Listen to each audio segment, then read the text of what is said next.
ನಾವು ದಶಮಸ್ಕಂಧದಲ್ಲಿ ಬಂದಿರತಕ್ಕಂಥ ಕೃಷ್ಣನ ಅವತಾರ ಲೀಲೆಗಳ ಒಂದು ಸಂಕ್ಷಿಪ್ತ ಚಿಂತನವನ್ನ ನಿನ್ನೆ ಮತ್ತು ಮೊನ್ನೆ ಮಾಡಿದೆವು. ಕೃಷ್ಣ 80 ವರ್ಷಗಳ ಅವತಾರ ಲೀಲೆಯನ್ನು ತೋರಿಸಿದ್ದನ್ನ ದಶಮಸ್ಕಂಧ ವಿವರಿಸಿತು. ಈಗ ಕೃಷ್ಣನಿಗೆ 81ನೇ ವರ್ಷ ನಡೀತಾ ಇದೆ. ಅಂಥ ಸಂದರ್ಭದಲ್ಲಿ ಒಂದು ವಿಚಿತ್ರವಾದ ಪ್ರಸಂಗ ನಡೆಯಿತು. ನಾರದರು, ವಸಿಷ್ಠ, ವಿಶ್ವಾಮಿತ್ರಾದಿಗಳು, ಋಷಿಗಳೆಲ್ಲ ಕೃಷ್ಣನ ದರ್ಶನಕ್ಕೆ ಅಂತ ಬಂದಿದ್ದಾರೆ. ಸಾಮಾನ್ಯವಾಗಿ ನಾರದರು ಹೆಚ್ಚು ಸಮಯ ದ್ವಾರಕೆಯಲ್ಲಿ ಇರ್ತಿದ್ರಂತೆ, ಹಾಗಾಗಿ ಬರ್ತಾ ಇದ್ರು ಕೃಷ್ಣನ ದರ್ಶನದ ಒಂದು ಲೋಭಕ್ಕೋಸ್ಕರ. ಹಾಗೆ ಅನೇಕ ಋಷಿಗಳು ಬರ್ತಾ ಇದ್ರು. ಆ ಸಂದರ್ಭದಲ್ಲಿ ಯಾದವರಿಗೆ ಒಂದು ಹುಚ್ಚು, ಒಂದು ಸಣ್ಣತನ ಪ್ರಾರಂಭ ಆಯ್ತು ಅವರಲ್ಲಿ. ಈ ಸಾಂಬನಿಗೆ ಸೀರೆ ಉಡಿಸಿ ಋಷಿಗಳು ಏನು ಹೇಳ್ತಾರೆ ನೋಡೋಣ ಅಂತ. ಯಾಕೆಂದ್ರೆ ಅವರು ಸೀರೆ ಉಡಿಸಿ ಈ ಹೆಣ್ಣಿಗೆ, ಗರ್ಭಿಣಿ ಇವಳು, ಗಂಡಾಗುತ್ತೋ ಹೆಣ್ಣಾಗುತ್ತೋ ಮಗು ಅಂತ ಕೇಳಿದ್ರೆ ಏನು ಹೇಳ್ತಾರೆ ನೋಡೋಣ ಅಂತ ಋಷಿಗಳನ್ನ ಪರೀಕ್ಷೆ ಮಾಡತಕ್ಕಂಥ ಒಂದು ಕ್ಷುದ್ರವಾದಂಥ ಮನೋವೃತ್ತಿ. ಪ್ರಾಯ ಮನುಷ್ಯನಿಗೆ ಆಪತ್ತು ಒದಗಬೇಕಾದ ಸಂದರ್ಭ ಬಂದಾಗ ಅವನ ಬುದ್ಧಿ ಮಂಕಾಗಿ ಬಿಡುತ್ತೆ. ಸಮಾಸನ್ನ ಪರಾಭವಾಣಾಂ ಧಿಯೋ ವಿಪರ್ಯಸ್ತ ತರಾಹ ಭವಂತಿ ಅಂತ ಬುದ್ಧಿ ಮಂಕಾಗಿ ಇಂಥ ಸಣ್ಣ ಕೆಲಸಗಳನ್ನು ಮಾಡಿಬಿಡ್ತಾನೆ. ಮತ್ತೆ ಅವನಿಗೆ ಬುದ್ಧಿ ಇಲ್ಲ ಅಂತಲ್ಲ, ಮತ್ತೆ ಅವರೇ ಪಶ್ಚಾತ್ತಾಪ ಪಡ್ತಾರೆ. ಆದರೆ ನಮಗೆ ಗೊತ್ತಿಲ್ಲದೆ ಕೆಲವು ಕ್ಷುದ್ರ ಕೆಲಸಗಳು ನಮ್ಮಿಂದ ಆಗಿ ಹೋಗ್ತವೆ, ಆಮೇಲೆ ಪಶ್ಚಾತ್ತಾಪ ಪಡುವಂತಾಗತ್ತೆ. ಹಾಗೆ ಈ ಹುಡುಗರೆಲ್ಲ ಸೇರಿ ಕೃಷ್ಣನ ಜಾಂಬವತಿಯಿಂದ ಹುಟ್ಟಿದ ಮಗನಾದ ಸಾಂಬನಿಗೆ ಮುದ್ದಾಗಿ ಸೀರೆ ಉಡಿಸಿ ಋಷಿಗಳ ಹತ್ತಿರ ಕರ್ಕೊಂಡು ಹೋಗಿ, ಇವಳು ಗರ್ಭಿಣಿ ಇದ್ದಾಳೆ, ಇವಳಿಗೆ ಗಂಡು ಮಗು ಹುಟ್ಟುತ್ತೋ ಹೆಣ್ಣು ಮಗು ಹುಟ್ಟುತ್ತೋ ನೀವು ಜ್ಞಾನಿಗಳು ಹೇಳಬೇಕು ಅಂತ. ಆವಾಗ ಋಷಿಗಳು ಹೇಳಿದರು, ಗಂಡು ಹುಟ್ಟೋಲ್ಲ ಹೆಣ್ಣು ಹುಟ್ಟೋಲ್ಲ, ಕಬ್ಬಿಣದ ಒನಕೆ ಹುಟ್ಟುತ್ತೆ ಅಂತ ಹೇಳಿ. ಮುಸಲಂ ಕುಲನಾಶನಂ. ಸರಿ, ಅಷ್ಟಾದ ಮೇಲೆ ಇವರಿಗೆ ಗಾಬರಿ ಆಗೋಯ್ತು. ನಾವು ಋಷಿಗಳ ಹತ್ತಿರ ವಿನೋದ, ಸುಮ್ಮನೆ ಪರಿಹಾಸಕ್ಕೆ ಅಂತ ಮಾಡಿದ್ದು. ಈ ಕೆಲವೊಮ್ಮೆ ಪರಿಹಾಸ ಅನ್ನೋದು ಎಷ್ಟು ವಿಕಟವಾದಂತಹ ದುರಂತಕ್ಕೆ ಕಾರಣವಾಗುತ್ತೆ ಅನ್ನೋದಕ್ಕೆ ಅವರ ಅನುಭವವೇ ಸಾಕ್ಷಿ ಆಯಿತು. ನಾವು ತಮಾಷೆಗೆ ಅಂತ ಆಡಿದ್ದು ಋಷಿಗಳ ಕೋಪಕ್ಕೆ ಬಲಿಯಾಗಿ ಬಿಟ್ಟೆವು. ಅವನ ಗರ್ಭದಲ್ಲಿ ಋಷಿಗಳ ತಪಶಕ್ತಿಯಿಂದ ಒಂದು ಮುಸಲ, ಕಬ್ಬಿಣದ ಮುಸಲ ಬೆಳೆದು ಅದು ಅವನ ಗರ್ಭವನ್ನು ನಿರ್ಭೇದ ಮಾಡಿಕೊಂಡು ಹೊರಗೆ ಬಂತು. ಸರಿ, ಈ ಮುಸಲ ಬಂದ ಕೂಡಲೇ ತಮ್ಮಿಂದ ಪ್ರಮಾದದ್ದನ್ನು ಹೋಗಿ ರಾಜನಿಗೆ ತಿಳಿಸಿದರು. ಉಗ್ರಸೇನಿಗೆ, ಆಹುಕನಿಗೆ ಎಲ್ಲ ಸುದ್ದಿ ಹೋಯಿತು.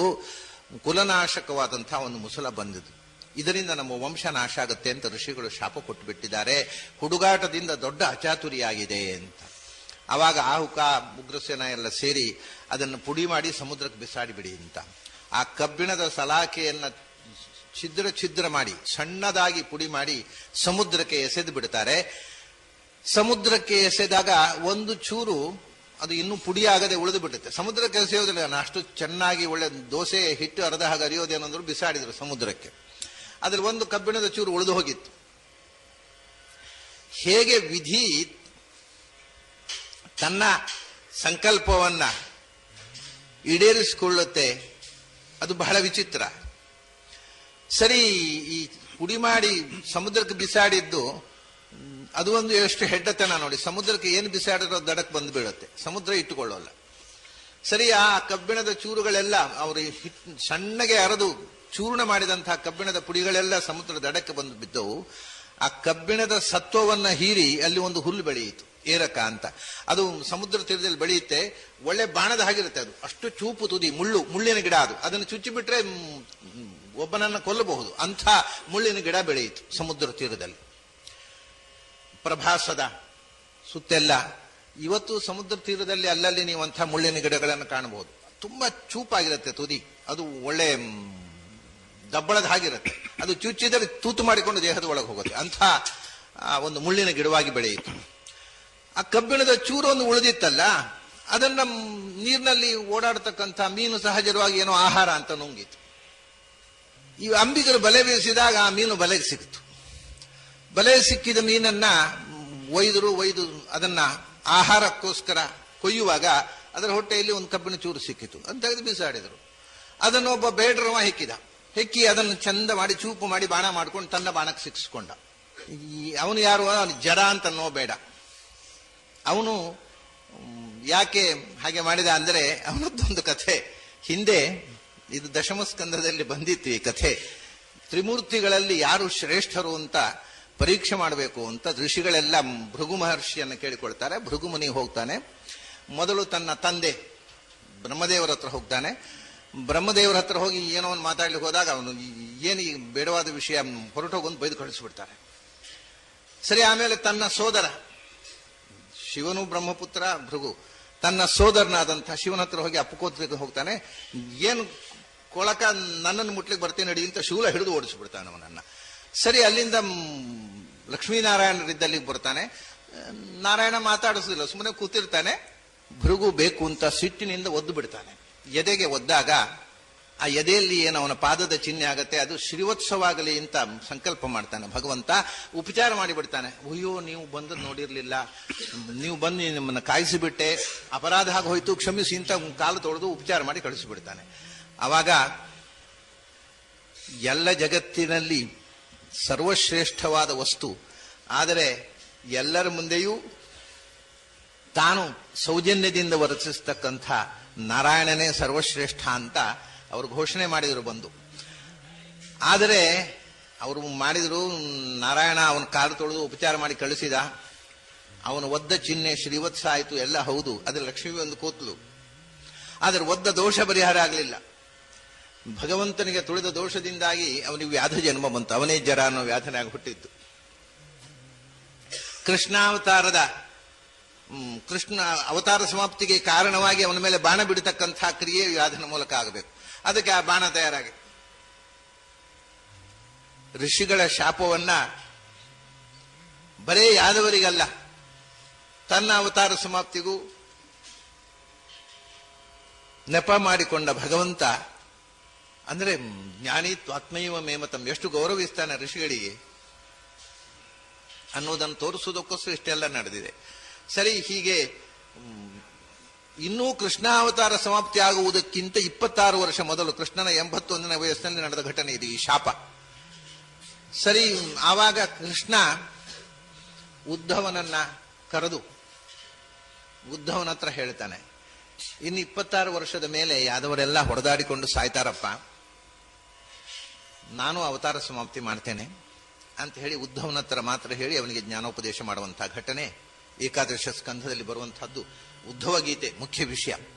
ಆವಾಗಲೇ ಅದನ್ನ ಮೈತ್ರೇಯರು ವಿದುರನು ಕೇಳಿಕೊಂಡು ವಿದುರನಿಂದ ಮತ್ತೆ ಶುಕಾಚಾರ ವಿದುರನ ಮೈತ್ರೇಯ ಸಂವಾದವನ್ನ 3ನೇ 4ನೇ ಸ್ಕಂಧದಲ್ಲಿ ಬಂದ ಸಂಗತಿಯನ್ನು ನಾವು ಈ ಮೊದಲೇ ನೋಡಿದ್ದೇವೆ. ಹೀಗೆ ಒಂದು ಘಟನೆ ನಡೆಯಿತು. ಕೃಷ್ಣನಿಗೆ 81 ನಡೀತಾ ಇದೆ. ವಸುದೇವನಿಗೆ ಶತಮಾನೋತ್ಸವ ದಾಟಿದೆ. ಆದರೂ ಪುತ್ರಮೋಹ ಹೋಗಿಲ್ಲ. ಇನ್ನು ಕೃಷ್ಣ ನನ್ನ ಮಗ, ಕೃಷ್ಣ ನನ್ನ ಮಗ ಅಂತ ಹೇಳ್ತಾ ಕೂತಿದ್ದ. ನಾರದರು ಹೆಚ್ಚು ಸಮಯ ಕೃಷ್ಣನ ಸನ್ನಿಧಾನದಲ್ಲಿ ಇರಬೇಕು ಅಂತ ದ್ವಾರಕೆಯಲ್ಲೇ ಬಂದು ದೇವಲೋಕದಿಂದ ಅವರು ಬಿಡಾರ ಶಿಫ್ಟ್ ಮಾಡಿದಾಗ ಮಾಡಿಬಿಟ್ಟಿದ್ದಾರೆ. ಬಹಳ ಸಮಯ ಕೃಷ್ಣನ ಜೊತೆಗೆ ಇರ್ತಿದ್ರು. ಅಂಥ ಒಂದು ಸಂದರ್ಭದಲ್ಲಿ ವಸುದೇವನಿಗೆ ಅವನ ಅಂತ್ಯಕಾಲದಲ್ಲಿ ಅವನ ಜ್ಞಾನ ಪಕ್ವ ಆಗಬೇಕು, ಈ ಮಮತೆಯಿಂದ ಅವನು ಪಾರಾಗಬೇಕು ಅಂತ ಅನ್ನೋದಕ್ಕೋಸ್ಕರ ವಸುದೇವನಿಗೆ ನಾರದರು ಒಂದು ವಿಷಯ ಹೇಳ್ತಾರೆ. ಹಿಂದೆ ಜನಕ ವಂಶದ ರಾಜ ನಿಮಿ ಹತ್ರ 9 ಜನ ಜ್ಞಾನಿಗಳು ಬಂದು ತತ್ವೋಪದೇಶ ಮಾಡಿದ್ರಪ್ಪ, ಆ ತತ್ವವನ್ನು ನಿನಗೆ ಹೇಳ್ತೇನೆ. ಅವರು 9 ಜನ ಜ್ಞಾನಿಗಳು ಯಾರು, ಅವರ ವಿಷಯವನ್ನು ನಾವು ಹಿಂದೆ ಹೇಳಿದ್ವಿ. ಭರತ ಚಕ್ರವರ್ತಿಗೆ 99 ಮಂದಿ ತಮ್ಮಂದಿರಿದ್ರು. ಅದರಲ್ಲಿ 9 ಮಂದಿ ತಪಸ್ವಿಗಳಾಗಿ ಜ್ಞಾನಿಗಳಾಗಿ ಬ್ರಹ್ಮರ್ಷಿಗಳಾಗಿ ಹೋದರು. 9 ಮಂದಿ ಅವನಿಗೆ ಸಹಾಯಕರಾಗಿ ನಿಂತರು. 81 ಮಂದಿ ಬ್ರಾಹ್ಮಣ ಧರ್ಮವನ್ನು ಸ್ವೀಕಾರ ಮಾಡಿದ್ದರು ಅಂತ ಹಿಂದೆ ನಾವು ಪ್ರಾರಂಭದಲ್ಲೇ ಅದನ್ನು ನೋಡಿದ್ದೆವು. ಹಾಗೆ ಋಷಭದೇವನಾದ ಭಗವಂತನ ಮಕ್ಕಳಾಗಿ ಹುಟ್ಟಿದ ಭರತ ಚಕ್ರವರ್ತಿಯ ತಮ್ಮಂದಿರಾದ 9 ಜನ ತಪಸ್ವಿ ಋಷಿಗಳು, ಬ್ರಹ್ಮರ್ಷಿಗಳು. ಕವಿ, ಹರಿ, ಪಿಪ್ಪಲಾಯನ, ಆವಿರ್ಹೋತ್ರ, ದ್ರಮಿಳ, ಚಮಸ, ಕರಭಾಜನ ಇವರೆಲ್ಲ ಆ ಋಷಿ ಪರಂಪರೆಯಲ್ಲಿ ಅಲ್ಲಿ 9 ಮಂದಿ. ಈ 9 ಮಂದಿ ನಿಮಿಯನ್ನು ಭೇಟಿಯಾದಾಗ ನಿಮಿಗೆ ಜ್ಞಾನೋಪದೇಶ ಮಾಡಿದ್ರು. ಅಂಥ ಜ್ಞಾನದ ಸಾರವನ್ನ ನಿನಗೆ ಹೇಳ್ತೇನೆ ಅಂತ ನಾರದರು 9 ಮಂದಿ ಋಷಿಗಳು ಹೇಳಿರ್ತಕ್ಕಂಥ ಅನೇಕ ಅಧ್ಯಾತ್ಮದ ಉಪದೇಶಗಳನ್ನು ಹೇಳ್ತಾರೆ. ನಾವು ಇವತ್ತು 11ನೇ ಸ್ಕಂಧ ಅಂತಂದ್ರೆ ಬರೀ ಅಧ್ಯಾತ್ಮದ ರಸಘಟ್ಟಿ, ತತ್ವಶಾಸ್ತ್ರದ ಎಲ್ಲ ಪ್ರಮೇಯಗಳನ್ನು ಒಳಗೊಂಡಿರುವ ಭಗವದ್ಗೀತೆಗಿಂತಲೂ ವಿಸ್ತಾರವಾದ ಅವಧೂತ ಗೀತೆಯಲ್ಲಿ ಕೃಷ್ಣ ಉದ್ಧವನಿಗೆ ಹೇಳಿದ ಗೀತೆ, ಅದು ಅರ್ಜುನಿಗೆ ಹೇಳಿದ ಗೀತೆ, ಇದು ಉದ್ಧವನಿಗೆ ಹೇಳಿದ ಗೀತೆ. ಒಂದೊಂದು ಶ್ಲೋಕದಲ್ಲೂ ಅಧ್ಯಾತ್ಮದ ರಸಘಟ್ಟಿ. ಹಾಗಾಗಿ ಇದನ್ನು ಸಂಗ್ರಹ ಮಾಡುವುದಾಗುವುದಿಲ್ಲ. ನಾನು ಉದಾಹರಣೆಗೆ ಒಂದೊಂದು ಶ್ಲೋಕ ಅದನ್ನು ಆಯ್ದುಕೊಂಡು ಆ ಶ್ಲೋಕ ಓದ್ತಾರೆ, ಆ ಶ್ಲೋಕದ ಭಾವ ಮಾತ್ರ ಹೇಳ್ತೇನೆ. ಇಡೀ ಅಧ್ಯಾಯದ ಭಾವ ಹೇಳುವುದು ಆಗೋದಿಲ್ಲ.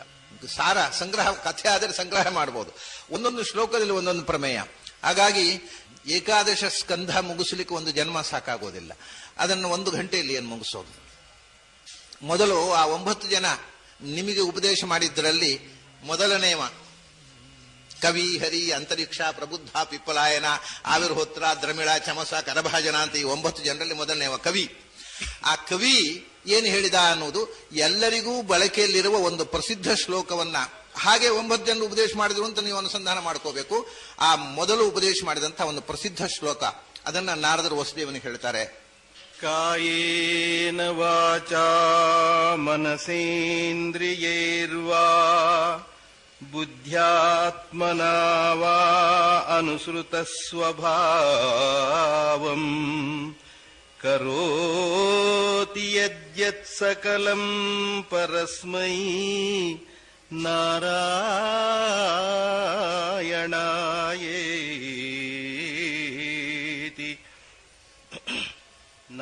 ನಾರಾಯಣಾಯೇತಿ ಸಮರ್ಪಯೇತ್ತತ್. ಈ ಶ್ಲೋಕವನ್ನ ಉಲ್ಲೇಖ ಮಾಡುವುದಕ್ಕೆ ನಾನು ಇವತ್ತು ಇದನ್ನು ಆಯ್ಕೆ ಮಾಡುವುದಕ್ಕೆ 2 ಕಾರಣಗಳಿವೆ. ಒಂದು, ಇದರ ಅರ್ಥ ಶುದ್ಧವಾದ ಅರ್ಥ ಏನು ಕವಿ ಹೇಳಿದ್ದು ಅನ್ನೋದನ್ನ ಹೇಳುವುದು. ಎರಡನೇದು ಶುದ್ಧ ಪಾಠ. ಈ ಶ್ಲೋಕ ಎಲ್ಲಾ ಕಡೆ ಹೇಳ್ತಾರೆ, ಭಜನೆ ಮಾಡುವ ಕೊನೆಗೆ ಹೇಳ್ತಾರೆ, ಪೂಜೆ ಮಾಡೋ ಕೊನೆ ಹೇಳ್ತಾರೆ, ಎಲ್ಲರೂ ತಪ್ಪು ಹೇಳ್ತಾ ಇದ್ದಾರೆ. ಹೆಚ್ಚಿನ ಜನ ಇದು 2ನೇ ಪಾದ, ಬುದ್ಧ್ಯಾತ್ಮನಾವಾ ಅನುಸೃತಃ ಸ್ವಭಾವಂ. ಬುದ್ಧ್ಯಾತ್ಮನಾಭ, ಹೆಚ್ಚಿನವ್ರು ಹೇಳೋದು ಆತ್ಮನಾಭ. ಅದೇನು ಪದ್ಮನಾಭ ಇದ್ದಾಗ ಆತ್ಮನಾಭ ಅಂತ ತಿಳ್ಕೊಂಡಿದ್ದಾರೆ. ಆತ್ಮನಾಭ ಅಂತ ಹೇಳ್ತಾರೆ. ಇದು ಭಯಾನಕ ಈ ಭಾ. ಆ ಹೆಚ್ಚಿನವರು ಸಾಮಾನ್ಯ 199 ಜನ ಬುದ್ಧ್ಯಾತ್ಮನಾಭ ಅಂತಾರೆ. ಹೀಗೆ ಹೇಳಿ ನೀವು ಕೃಷ್ಣನಿಗೆ ಅರ್ಪಣೆ ಮಾಡಿದಂತಹ ಫಲಶ್ರುತಿಯನ್ನ ಕೆಡಿಸಿಕೊಳ್ಳಬೇಡಿ. ಇನ್ನು ಮುಂದೆ ಆದ್ರೂ ಬುದ್ಧ್ಯಾತ್ಮನಾವಾ ಹೇಳ್ರಿ. ಆಮೇಲೆ ಪ್ರಕೃತೇ ಸ್ವಭಾವ ಅಂತ ಹೇಳ್ತಾರೆ, ಅನುಸೃತ ಸ್ವಭಾವ ಅಂತ ಭಾಗವತದ ಪಾಠ. ತಪ್ಪು ಪಾಠವನ್ನ ಇಚ್ಛೆ ಇದ್ದವರು ತಿದ್ದಿಕೊಳ್ಳಬಹುದು. ಬುದ್ಧ್ಯಾತ್ಮನಾವಾ ಅನುಸೃತ ಸ್ವಭಾವಂ ಕರೋಮಿ, ಅದನ್ನ ಕರೋತಿ ಇದೆಯಲ್ಲಿ, ಅದನ್ನ ನಾವು ಹೇಳುವಾಗ ಕರೋಮಿ ಯದ್ಯತ್ ಸಕಲಂ ಪರಸ್ಮೈ ನಾರಾಯಣಾಯೇತಿ ಸಮರ್ಪಯಾಮಿ ಅಂತ ಆತ್ಮಗತವಾಗಿ ಪರಿವರ್ತನೆ ಮಾಡಿಕೊಂಡು ಹೇಳ್ತೇವೆ. ಈ ಶ್ಲೋಕದಲ್ಲಿ ಒಂದು ದೊಡ್ಡ ಅಧ್ಯಾತ್ಮ ಇದೆ. ನಾವು ಜೀವನದಲ್ಲಿ ಏನೇನು ಮಾಡ್ತೇವೆ ಅದು ಎಲ್ಲವನ್ನೂ ಕೂಡ ಭಗವಂತ ನಮ್ಮ ಇಂದ್ರಿಯಗಳಲ್ಲಿ ಇದ್ದು ಇಂದ್ರಿಯ ನಿಯಾಮಕನಾಗಿ ಮಾಡಿಸ್ತಾ ಇದ್ದಾನೆ. ನಾವು ಮಾಡಿದ ಎಲ್ಲ ಕರ್ಮವೂ ಭಗವಂತನಿಗೆ ಅರ್ಪಿತ ಅನ್ನುವ ಅನುಸಂಧಾನದಿಂದ ನಮ್ಮ ಬದುಕಿನ ಸಮಸ್ತ ಕಾರ್ಯವೂ ನಡೆಯಬೇಕು ಅನ್ನುವ ಒಂದು ಜೀವನ ಸಿದ್ಧಾಂತವನ್ನು ಹೇಳ್ತಕ್ಕ ಶ್ಲೋಕ ಇದು. ಯಾವುದರಿಂದೆಲ್ಲ ಕಾರ್ಯ ನಡೆಯುತ್ತೆ ಒಂದೊಂದೇ ಯೋಚನೆ ಮಾಡಿ. ಮೊದಲು ಕಾಯೇನ, ಸ್ಥೂಲವಾಗಿ ನಮಗೆ ಈ ಸ್ಥೂಲ ಶರೀರ ಇಲ್ಲದೆ ಇದ್ದರೆ ಕ್ರಿಯೆ ಮಾಡಲಿಕ್ಕೆ ಆಗ್ತಿರ್ಲಿಲ್ಲ. ಕೈ ಇರೋದ್ರಿಂದ ಕೆಲಸಗಳನ್ನು ಮಾಡ್ತೇವೆ, ಕಾಲಿರೋದ್ರಿಂದ ನಡೆದಾಡ್ತೇವೆ, ದೇಹದ ನಾನಾ ವಿಧವಾದಂತಹ ಕುಸುರಿ ಕೆಲಸಗಳನ್ನು ಮಾಡ್ತೇವೆ. ಕೈ ಕಾಲು ಈ ದೇಹದ ಮೂಲಕ, ಕಾಯೇನ ಒಟ್ಟು ಈ ಸ್ಥೂಲ ಶರೀರದ ಮೂಲಕ ನಡೆಯುವ ಕ್ರಿಯೆ. ಅದರ ನಂತರ ಇದು ಶರೀರದೇ ಭಾಗ ಆದರೆ ಒಂದು ವಿಶಿಷ್ಟ ಕ್ರಿಯೆ ಮಾತಿನ ಮೂಲಕ. ಯಾಕೆಂದ್ರೆ ಈ ಕೈ ಕಾಲಿನ ಮೂಲಕ ಮಾಡುವ ಕ್ರಿಯೆ ಪ್ರಾಣಿಗಳು ಮಾಡುವಂತಹದ್ದು ಕಾಯ ಮೂಲಕ. ಭಗವಂತ ನಮಗೊಂದು ವಿಶಿಷ್ಟ ಕ್ರಿಯೆ ಕೊಟ್ಟ, ಮಾತಿನ ಮೂಲಕ ಮಾಡತಕ್ಕಂಥ ಕ್ರಿಯೆ. ಕೈಯ ಮೂಲಕವೂ ಕುಸುರಿ ಕೆಲಸ ಮನುಷ್ಯನಿಗೆ ಮಾತ್ರ ಸಾಧ್ಯ, ಆದರೂ ಅದು ಪ್ರಾಣಿಗಳಿಗೂ ಇದೆ. ಆದರೆ ಮಾತು ಭಗವಂತ ಎಲ್ಲ ಪ್ರಾಣಿಗಳಲ್ಲಿ 84 ಲಕ್ಷ ಯೋನಿಗಳಲ್ಲಿ ಮನುಷ್ಯನಿಗೆ ಮಾತ್ರ ಮಾತನಾಡುವ ಒಂದು ಅದ್ಭುತವಾದ ಶಕ್ತಿಯನ್ನು ಕರುಣಿಸಿದ. ಆದ್ರಿಂದ ಮಾತಿನ ಮೂಲಕ ನಾವು ಯಾವುದೇ ಕ್ರಿಯೆಯನ್ನ ನಾವು ಮತ್ತೆ ಮಾಡ್ತೇವೋ ಅದನ್ನು ನಾನು ಹಾಗೆ ಮಾಡಬೇಕು ಅಂತಿದ್ದೇನೆ ಅಥವಾ ಹಾಗೆ ಮಾಡ್ತೇನೆ, ಹೀಗೆ ಮಾಡಿದೆ, ಮಾಡಿದ, ಮಾಡಲು ಬಯಸಿದ, ಮಾಡಲಿರುವ, ಮಾಡಲಿಕ್ಕಾಗದ ಎಲ್ಲವನ್ನೂ ಹೇಳ್ತಾ ಇರ್ತೇವೆ ಬಾಯಲ್ಲಿ. ಹಾಗೆ ಮಾಡಿಬಿಡುತ್ತೇನೆ, ಹೀಗೆ ಮಾಡಿಬಿಡುತ್ತೇನೆ ಅಂತ ಮಾತಿನ ಮೂಲಕ ನುಡಿ. ಆಮೇಲೆ ಅದಕ್ಕಿಂತ ಒಳಗೆ ಈ ಮಾತು ಯೋಚನೆ ಮಾಡುತ್ತೆ, ಹೀಗೆ ಮಾಡಬೇಕು, ಹಾಗೆ ಮಾಡಬೇಕು ಅಂತ ಕನಸು ಕಾಣುತ್ತೆ. ಆ ಮನಸ್ಸಿನಲ್ಲಿ ಕ್ರಿಯೆ ಏನು ಅಂದ್ರೆ ಕನಸು. ಅದನ್ನ ಬಾಯಿಯಲ್ಲಿ ಆಡ್ತೇವೆ, ಅದನ್ನ ದೇಹದ ಮೂಲಕ ಮಾಡ್ತೇವೆ. ಹೀಗೆ ಕಾಯ ವಾಕ್ ಇದನ್ನೇ ತ್ರಿಕರಣ ಅಂತ ಹೇಳ್ತಾರೆ. ಕಾಯೇನ ವಾಚಾ ಮನಸ. ಕೆಲವರು ತಪ್ಪಾಗಿ ಹೇಳ್ತಾರಲ್ಲ, ಕಾಯ ವಾಚಾ ಮನಸ ಅಂತ. ಅದು ಆತ್ಮನಾಭ ಇದ್ದ ಹಾಗೆ, ಅದೊಂದು ಅಬದ್ಧ ಶಬ್ದ. ಕಾಯ ವಾಚಾ ಮನಸ ಅಲ್ಲ, ಕಾಯೇನ ವಾಚಾ ಮನಸ. ದೇಹ, ಮಾತು ಮತ್ತು ಮನಸ್ಸು, ಈ ಮೂರು ಕರಣಗಳ ಮೂಲಕ ತ್ರಿಕರಣ ಶುದ್ಧಿ ಅಂದ್ರೆ ಇದೆ. ಶುದ್ಧವಾದ ದೇಹ, ಶುದ್ಧವಾದ ಮಾತು, ಶುದ್ಧವಾದ ಮನಸ್ಸು. ಅದನ್ನ ಈ ಮೂರರ ಮೂಲಕ ಕ್ರಿಯೆ ನಡೀತಾ ಇರ್ತದೆ. ಆದರೆ ಅಷ್ಟೇ ಸಾಲದು. ಮನಸ, ಕಾಯೇನ ವಾಚಾ ಮನಸ, ಮನಸ್ಸು ತಾನು ನೇರವಾಗಿ ಕ್ರಿಯೆಗಳನ್ನು ಮಾಡುವುದಿಲ್ಲ. ಮನಸ್ಸು ಕಣ್ಣಿಗೆ ಹೇಳ್ತದೆ ನೋಡು ಅಂತ, ಕಿವಿಗೆ ಹೇಳ್ತದೆ ಕೇಳು ಅಂತ. ಹೀಗೆ ಇಂದ್ರಿಯೈಹಿ ಆ ಕ್ರಿಯೆಗಳನ್ನ ಅಂತಃಕರಣ ಬಾಹ್ಯಕರಣದ ಮೂಲಕ ತನ್ನ ಕ್ರಿಯೆಗಳನ್ನು ಮಾಡಿಸಿಕೊಳ್ತದೆ.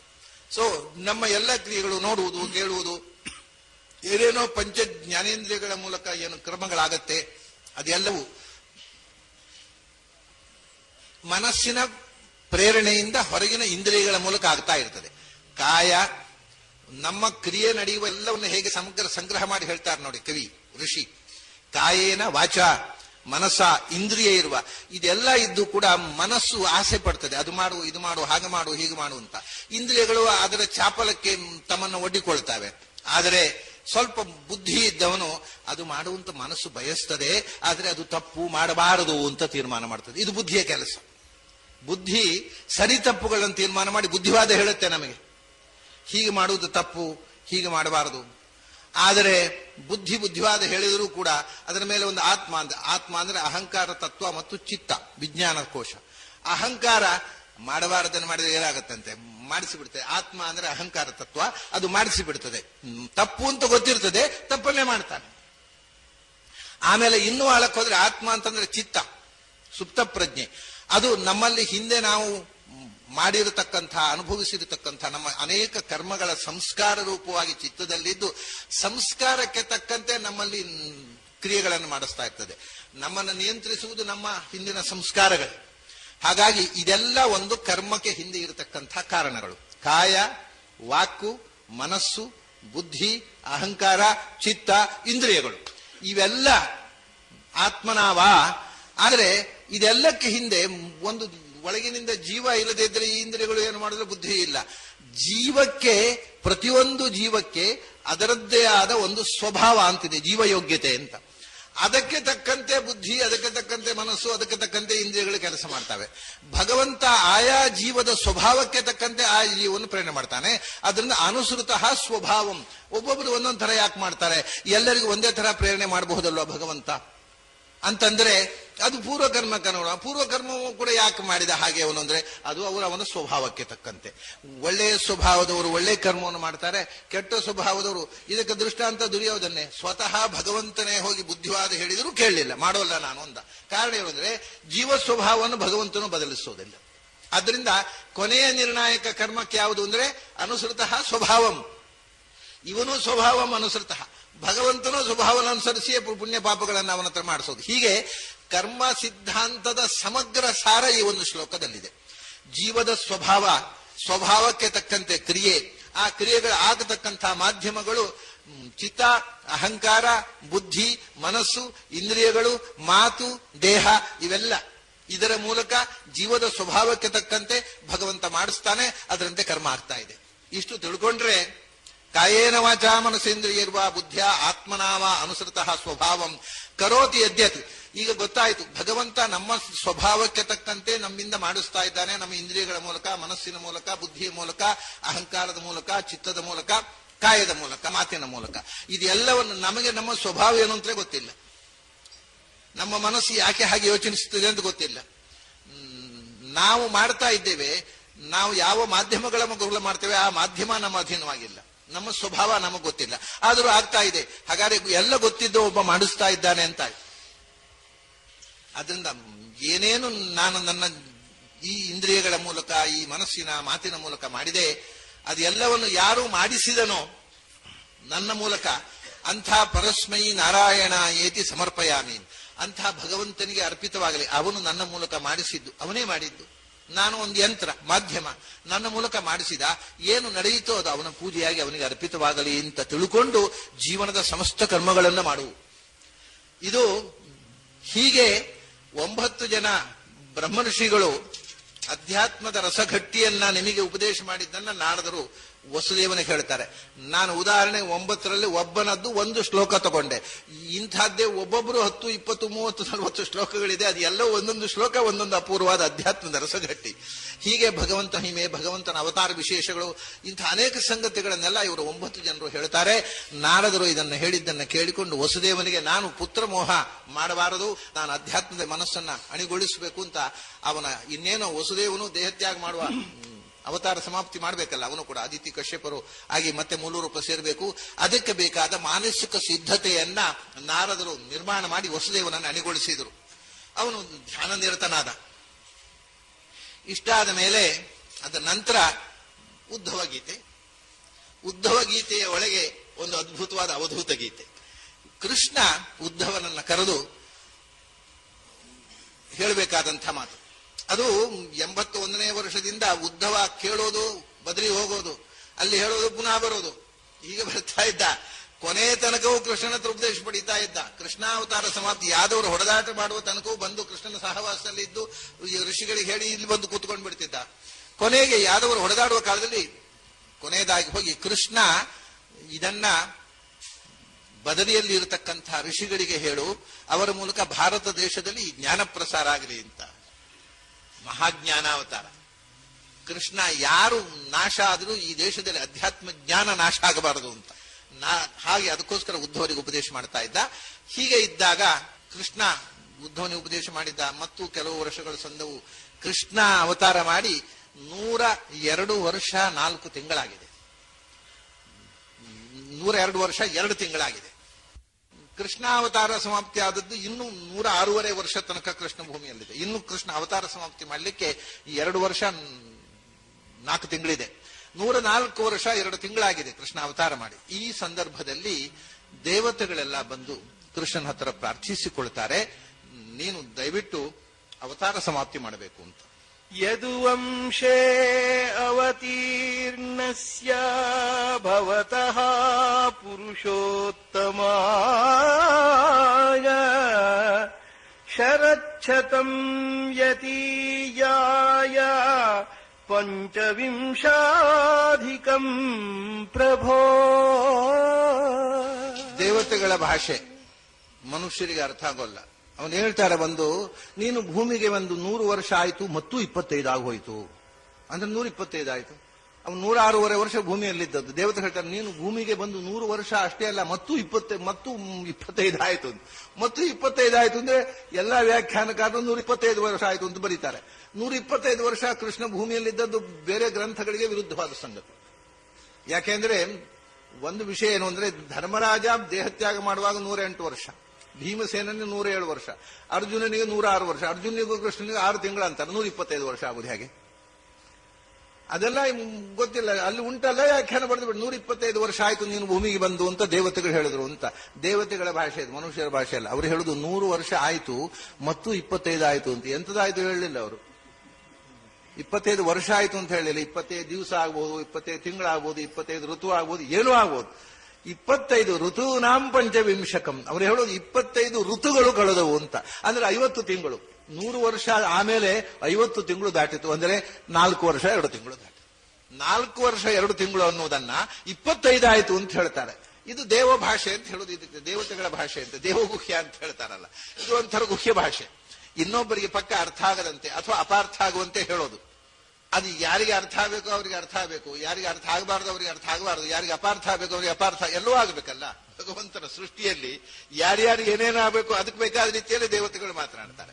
ಸರಿ, 100 ಆಯಿತು ಮತ್ತು 25 ಆಯಿತು. ನೀನು ಅವತಾರ ಮಾಡಿ ಏನು ಮಾಡಬೇಕೋ ಆ ಅವತಾರ ಲೀಲೆಗಳನ್ನೆಲ್ಲ ನಿರ್ವಹಿಸಿ ಆಯಿತು. ಇನ್ನು ನಮ್ಮ ಬಳಿಗೆ ಚಿತ್ತೈಸಬೇಕು ಭಗವಂತ ಅಂತ ದೇವತೆಗಳು ಪ್ರಾರ್ಥನೆ ಮಾಡ್ತಾರೆ. ಅದಕ್ಕೆ ಕೃಷ್ಣ ಬರ್ತೀನಿ, ಇನ್ನೂ 1-2 ವರ್ಷ 4 ತಿಂಗಳು ಕಾಯಿರಿ, 106.5 ವರ್ಷ ಭೂಮಿಯಲ್ಲಿದ್ದು ಆಮೇಲೆ ಬರ್ತೇನೆ ಅಂತ ದೇವತೆಗಳನ್ನ ಸಂತೈಸಿ ಕಳಿಸಿಕೊಡ್ತಾನೆ. ಅದರ ನಂತರ ಬರುತ್ತೆ ಉದ್ಧವ ಗೀತೆ. ವಾಸ್ತವಿಕವಾಗಿ ಅದನ್ನು ಈ ಘಟನೆ ನಡೆಯುವ ಮುಂಚೆಯೇ ಉದ್ಧವನಿಗೆ ಉಪದೇಶ ಮಾಡಿದ್ದಾನೆ ಮತ್ತು ಮಾಡಿದ್ದಾನೆ.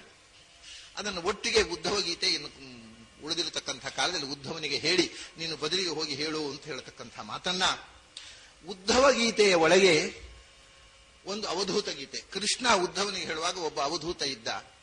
ಅವನಿಗೆ ಯಾರು ಗುರುಗಳು? ಪ್ರಕೃತಿಯ ಗುರು. ಅವನಿಗೆ 24 ಜನ ಗುರುಗಳಿದ್ದರು.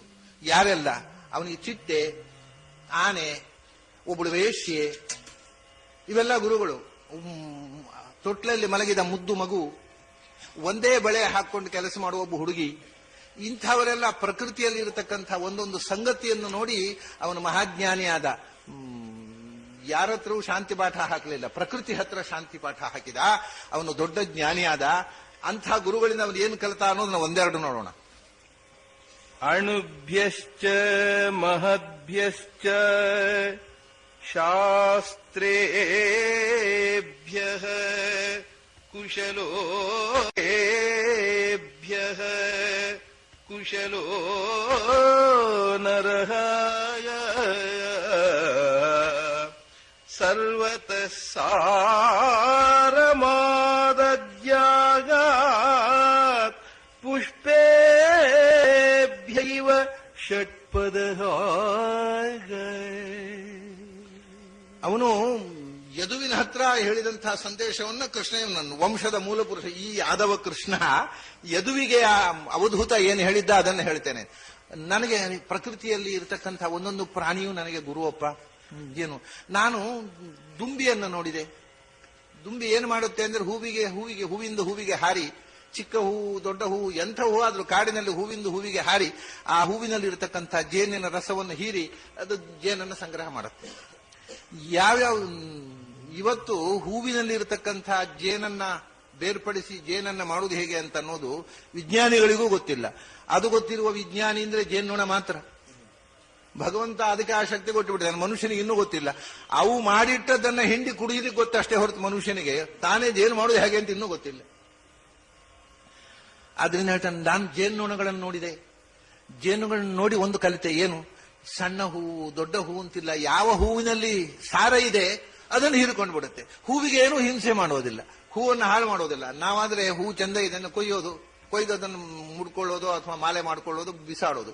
ಅದು ಒಂದು ಚೂರು ಹೂವನ್ನು ಹಾಳು ಮಾಡದೆ ಅದು ಹೇಗೆ ಉಂಟು ಗಿಡದಲ್ಲಿ ಹಾಗೆಯೇ ಅದನ್ನು ಬಿಟ್ಟು ಅದರಲ್ಲಿರತಕ್ಕಂಥ ಮಧುರಸವನ್ನು ಮಾತ್ರ ಹೀರಿ ತಾನು ಸಂಗ್ರಹ ಮಾಡುತ್ತೆ. ಅದನ್ನು ಹೀರಿ ಸಂಗ್ರಹ ಮಾಡುತ್ತೆ. ಸಂಗ್ರಹ ಮಾಡಿ ಲೋಕೋಪಕಾರಕ್ಕೋಸ್ಕರ ಸಂಗ್ರಹ ಮಾಡಿ ಇಟ್ಟು ಬಿಡುತ್ತೆ ಅದು. ಇದರಿಂದ ನಾವೊಂದು ಪಾಠ ಕಲಿಬೇಕು. ಏನು ಅಂದ್ರೆ, ಸಣ್ಣ ಗ್ರಂಥ ಇರಬಹುದು, ದೊಡ್ಡ ಗ್ರಂಥ ಇರಬಹುದು, ಯಾವುದೇ ಒಳ್ಳೆಯ ಗ್ರಂಥದಲ್ಲಿದ್ದ ಸಾರವನ್ನು ಹೀರಿಕೊಂಡು ನಾವು ಅದರ ರಸವನ್ನ, ಜೇನು ಮಧುರಸವನ್ನ ಹೀರಿ ನಾವು ಬೆಳೆಯಬೇಕು, ನಾವು ಜ್ಞಾನಿಗಳಾಗಬೇಕು ಅಂತ ದುಂಬಿಯನ್ನು ನೋಡಿ ಕಲಿತೆ ಅಂತಾನೆ. ದುಂಬಿಯನ್ನ ನೋಡಿ ಒಂದು ಪಾಠ ಕಲಿತೆ ನಾವು. ಯಾವುದೇ ಸಾರ ಎಲ್ಲೇ ಇರಲಿ, ಸಾರ ಇದ್ದದ್ದನ್ನ ಹೀರ್ಕೋಬೇಕು, ಅದನ್ನ ಸಸಾರ ಮಾಡಬಾರದು. ಅದನ್ನು ಹೀರಿಕೊಂಡು ಅದನ್ನು ನಾವು ಬೆಳೆಯಬೇಕು ಅಂತ, ಎಲ್ಲಿ ಏನು ಒಳ್ಳೆಯದಿದೆ ಅದನ್ನು ಸಂಗ್ರಹ ಮಾಡಿ ನಾವು ಬೆಳೆಯಬೇಕು ಅಂತಕ್ಕಂಥ ಒಂದು ಜ್ಞಾನವನ್ನ, ಎಲ್ಲಿ ಜ್ಞಾನ ಇದೆ ಅದು ಬಾಲಾದಪಿ ಶುಕಾದಪಿ, ಅದು ಒಂದು ಸಣ್ಣ ಮಗು ಇರಬಹುದು, ಒಂದು ಪ್ರಾಣಿ ಇರಬಹುದು, ಒಂದು ಹಕ್ಕಿ ಇರಬಹುದು, ಅದರಲ್ಲಿದ್ದ ಒಳ್ಳೆಯ ಅಂಶವನ್ನು ತಿಳ್ಕೊಂಡು ನಾನು ಬೆಳೆಯಬೇಕು ಅನ್ನತಕ್ಕಂಥ ಪಾಠವನ್ನ ನಾನು ದುಂಬಿಯಿಂದ ಕಲಿತೆ ಅಂತ ಹೇಳ್ಕೊಂಡು, ಹೀಗೆ ಅವನು ಅನೇಕ ಗುರುಗಳನ್ನು ಹೇಳ್ತಾ, ಆಮೇಲೆ ನಾನು ವೇಶ್ಯೆಯಿಂದ ಒಂದು ಪಾಠ ಕಲಿತೆ, ಅವಳು ನನ್ನ ಗುರು ಅಂತ ಹೇಳ್ತಾರೆ. ಏನು ಪಾಠ ಕಲಿತರಿ? ಆಶಾಹಿ ಪರಮಂ ದುಃಖಂ ನೈರಾಶ್ಯಂ ಪರಮಂ ಸುಖಂ ಯಥಾ ಸಂಚಿದ್ಯ ಕಾಂತಾಶಾಂ ಸುಖಂ ಸುಶ್ವಾಪ ಪಿಂಗಳ. ಆ ಋಷಿ ಅವಧೂತ ಹೇಳ್ತಾನೆ, ನಾನು ಒಬ್ಬ ವೇಶ್ಯೆಯನ್ನು ನೋಡಿದೆ. ಅವಳು ಪಿಂಗಳ ಅಂತ ಅವಳ ಹೆಸರು. ಅವಳು ಇಡೀ ಜೀವನವನ್ನ ವೇಶ್ಯಾವೃತ್ತಿಯಿಂದ ಬದುಕಿದ್ಲು. ಪ್ರತಿದಿನ ಸಂಜೆ ತನ್ನನ್ನು ಸಿಂಗರಿಸಿಕೊಂಡು ಗಿರಾಕಿಗಳಿಗಾಗಿ ಬಾಗಿಲಲ್ಲಿ ಕಾಯೋದು. ಯಾರೋ ದೂರದಲ್ಲಿ ಬಂದರೆ ಇವತ್ತೊಬ್ಬ ಗಿರಾಕಿ ಸಿಕ್ಕಿದ ಅಂತ ಸಂತೋಷ ಪಡೋದು. ಅವನು ಆಚೆ ಹೋಗ್ಬಿಟ್ರೆ ಅಯ್ಯೋ ಗಿರಾಕಿ ತಪ್ಪಿ ಹೋಯ್ತು ಅಂತ. ಹೀಗೆ ಬರೇ ತನಗೆ ದುಡ್ಡು ಕೊಟ್ಟು ತನ್ನನ್ನ ಶೋಷಣೆ ಮಾಡತಕ್ಕಂಥ ಗಿರಾಕಿಯ ನಿರೀಕ್ಷೆಯಲ್ಲಿ ತನ್ನ ಯೌವನವನ್ನೆಲ್ಲ ಕಳೆದು, ಯೌವನ ಹೋಯಿತು, ದೇಹದಲ್ಲಿ ಮುಪ್ಪು ಆವರಿಸಲಿಕ್ಕೆ ಪ್ರಾರಂಭ ಆಯಿತು. ಆದರೂ ಅವಳಿಗೆ ಈ ಮೋಹ ಹೋಗಲಿಲ್ಲ, ವೃತ್ತಿ ಮೋಹ. ಮತ್ತು ತನ್ನನ್ನು ಆದಷ್ಟು ಸಿಂಗರಿಸಿಕೊಂಡು ಬಾಗಿಲಲ್ಲಿ ಕಾಯೋದು. ಎಲ್ಲರೂ ಇವಳು ಮುದುಕೆ ಆದ್ಲು ಅಂತ. ಯಾರು ಮನೆ ಬರ್ಲಿಲ್ಲ, ಎಲ್ಲ ಹೊರಟೋಗ್ಬಿಟ್ರು. ಕಾದಳು ಕಾದಳು ಕಾದಳು, ಯಾರೂ ಬರ್ತಾ ಇಲ್ಲ, ಎಲ್ಲರೂ ಹೊರಟು ಹೋಗ್ತಾ ಇದ್ದಾರೆ. ಅವಾಗ ಅವಳಿಗೆ ಅನ್ನಿಸ್ತದೆ, ನನಗೆ ದುಃಖ ಆದದ್ದು ಯಾತರಿಂದ? ಈ ಗಿರಾಕಿಗಳನ್ನು ಕಾದದ್ದರಿಂದ. ಅವರು ಏನೋ ಕೊಡ್ತಾರೆ, ದುಡ್ಡು ಕೊಡ್ತಾರೆ, ಅದರಿಂದ ನನ್ನ ಜೀವನ ಸುಖವಾಗಿ ಹೋಗುತ್ತೆ ಅನ್ನೋ ಆಸೆ. ಈ ಆಸೆ ಬುರುಕತನದಿಂದ ನಾನು ಗಿರಾಕಿಗಳಿಗೋಸ್ಕರ ಕಾದದ್ದರಿಂದ ನನಗೆ ದುಃಖ ಆಯಿತು. ಈ ಆಸೆ ಬಿಟ್ಟು ನಾನು ಇಷ್ಟು ಕಾಲ ಗಿರಾಕಿಗಳನ್ನೇ ಯೋಚಿಸ್ತಾ ದಿನ ಕಳೆದವಳು ಎಲ್ಲ ಆಸೆಗಳನ್ನು ಕಳಚಿಕೊಂಡು ಭಗವಂತನನ್ನು ನೆನೆದಿದ್ದರೆ ಉದ್ಧಾರ ಆಗ್ತಿದ್ದೆ. ಎಂಥ ತಪ್ಪು ಮಾಡಿಬಿಟ್ಟೆ. ಶುಕಾಚಾರ್ಯ ಹೇಳಿದ್ದಾರೆ, ಹರಿಸಂಸ್ಮರಣಂ ಮತ್ತು ಪ್ರಾಯಶ್ಚಿತ್ತವೇ ಎಲ್ಲಕ್ಕಿಂತ ದೊಡ್ಡ ಪರಿಹಾರ ಅಂತ ಪಾಪಕ್ಕೆ. ಇವಳಿಗೆ ಪ್ರಾಯಶ್ಚಿತ್ತ ಅಂದ್ರೆ ದೊಡ್ಡ ಪಶ್ಚಾತ್ತಾಪ. ಪ್ರಾಯಶ್ಚಿತ್ತಂತೂ ಸರ್ವೇಶಾಂ ಭಗವಂತನ ಎಚ್ಚರ ಬಂತು ತಾನು ಮಾಡಿದ ಪಾಪದ ಬಗ್ಗೆ. ಅಜಾಮಿಳಂಥದೇ ಪುಣ್ಯಚೇತನ ಇದು. ಒಂದು ಜೀವಮಾನ ಇಡೀ ನೀಚ ವೃತ್ತಿಯಿಂದ ಜೀವನ ಮಾಡಿ ಕೊನೆಗೆ ಪಶ್ಚಾತ್ತಾಪ ಪಟ್ಟು ಇನ್ನು ಮೇಲೆ ನನ್ನ ಬಾಗಿಲು ಈ ವೃತ್ತಿಗೋಸ್ಕರ ತೆರೆದಿರುವುದಿಲ್ಲ. ಹೊರಗಿನ ಬಾಗಿಲು ಮುಚ್ಚಿದಳು, ಒಳಗಿನ ಬಾಗಿಲು ತೆರೆದಳು, ನಾರಾಯಣನಿಗೋಸ್ಕರ ತೆರೆದಿಟ್ಟು. ಇದನ್ನ ನೋಡಿದ ಈ ಅವಧೂತ ಹೇಳ್ತಾನೆ, ಸಮಾಜ ಅವಳನ್ನ ವೇಶ್ಯೆ ಅಂತ ಹೇಳ್ಬೋದು, ನನಗೆ ಗುರು ಅವಳು.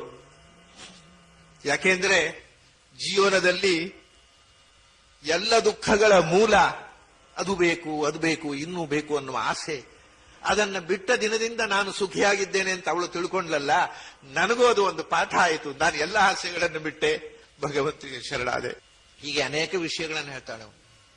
ಒಂದು ಮಗು ತೊಟ್ಲಲ್ಲಿ ಮಲಗಿತ್ತು, ಆನಂದವಾಗಿ ಕೈಕಾಲು ಜಾಡಿಸಿಕೊಂಡು ನಗ್ತಾ ಇತ್ತು. ಅದನ್ನು ನೋಡಿದೆ.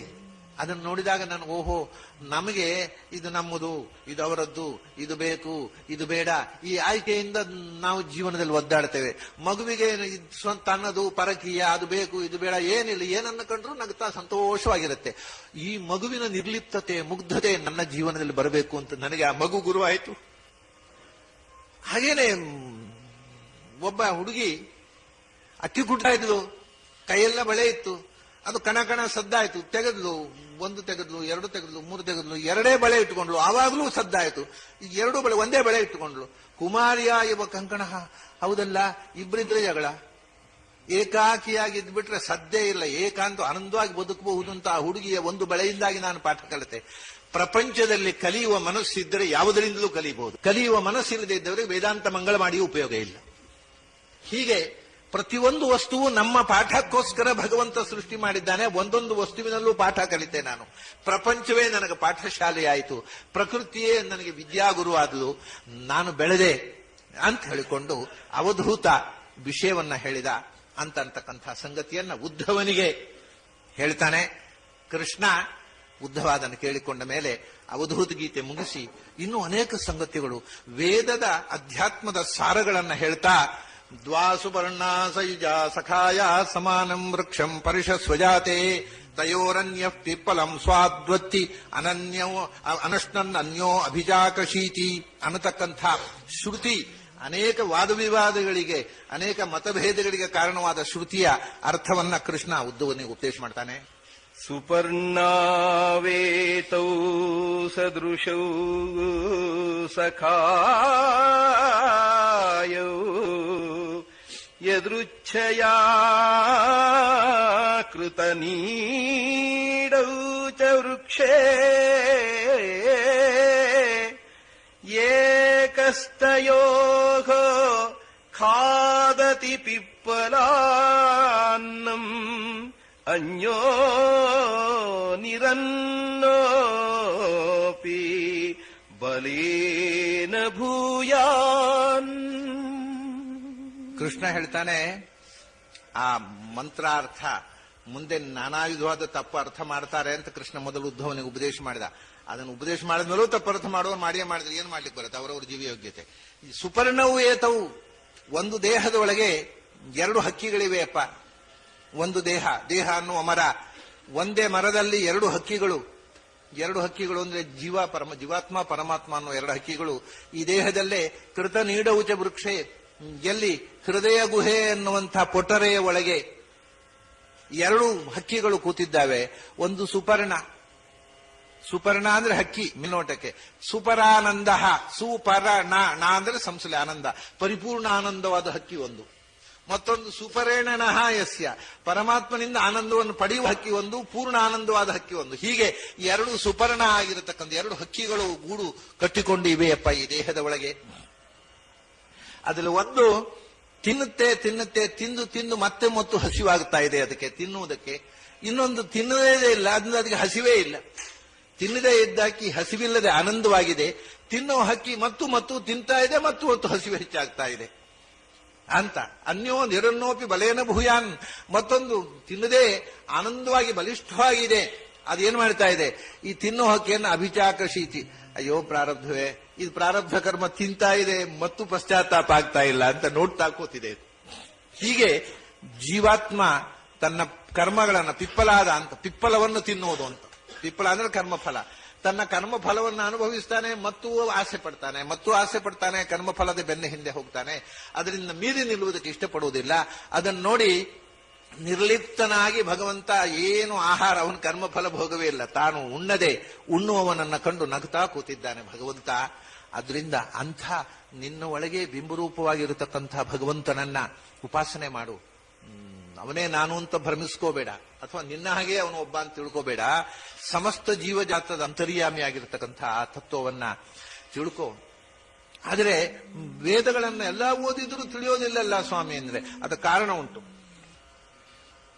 ಶಬ್ದ ಬ್ರಹ್ಮಣಿ ನಿಷ್ಣಾತೋ ನ ನಿಷ್ಣಾಯಾತ್ ಪರೇ ಯದಿ ಶ್ರಮಃ ತತ್ರ ಭ್ರಮಫಲೋ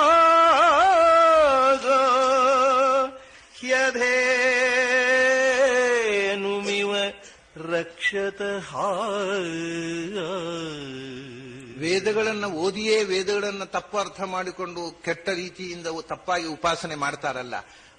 ನೀನ್ ಹೇಳ್ತಿ ವೇದೋಖಿಲೋ ಧರ್ಮ ಮೂಲಂ, ಎಲ್ಲ ವೇದಗಳ ಮೂಲಕ ತಿಳ್ಕೋಬೇಕು ಅಂದ್ರೆ ವೇದ ಓದಿದ್ರು ಸರಿಯಾಗಿ ಅರ್ಥ ಆಗೋಲ್ಲ.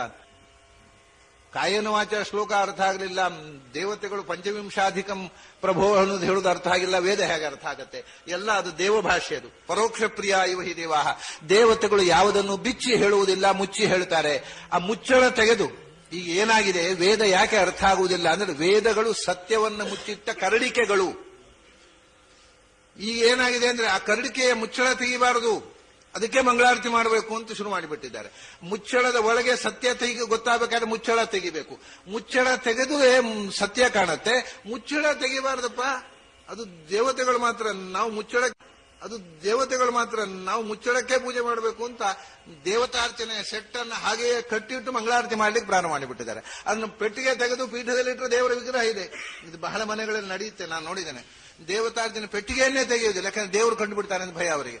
ಅದೇ ಪೆಟ್ಟಿಗೆಯನ್ನು ಗಟ್ಟಿಯಾಗಿ ಸುತ್ತಿ ಅದಕ್ಕೆ ಮತ್ತೆ 4 ಹಗ್ಗ ಸುತ್ತಿ ಪೀಠದಲ್ಲಿಟ್ಟು, ಅದೇನ್ರಿ ಪೀಠ, ಅಯ್ಯೋ ದೇವರ ಪೆಟ್ಟಿಗೆ ಬಿಚ್ಚುವುದಾ ಅಂತ ಕೇಳಿ ಕೆಲವು ಮನೆಗಳಲ್ಲಿ ನಾನು ಕಿವಿಯಾರ ಕೇಳಿದ್ದು, ದೇವರ ಪೆಟ್ಟಿಗೆ ಬಿಚ್ಚುವುದಾ?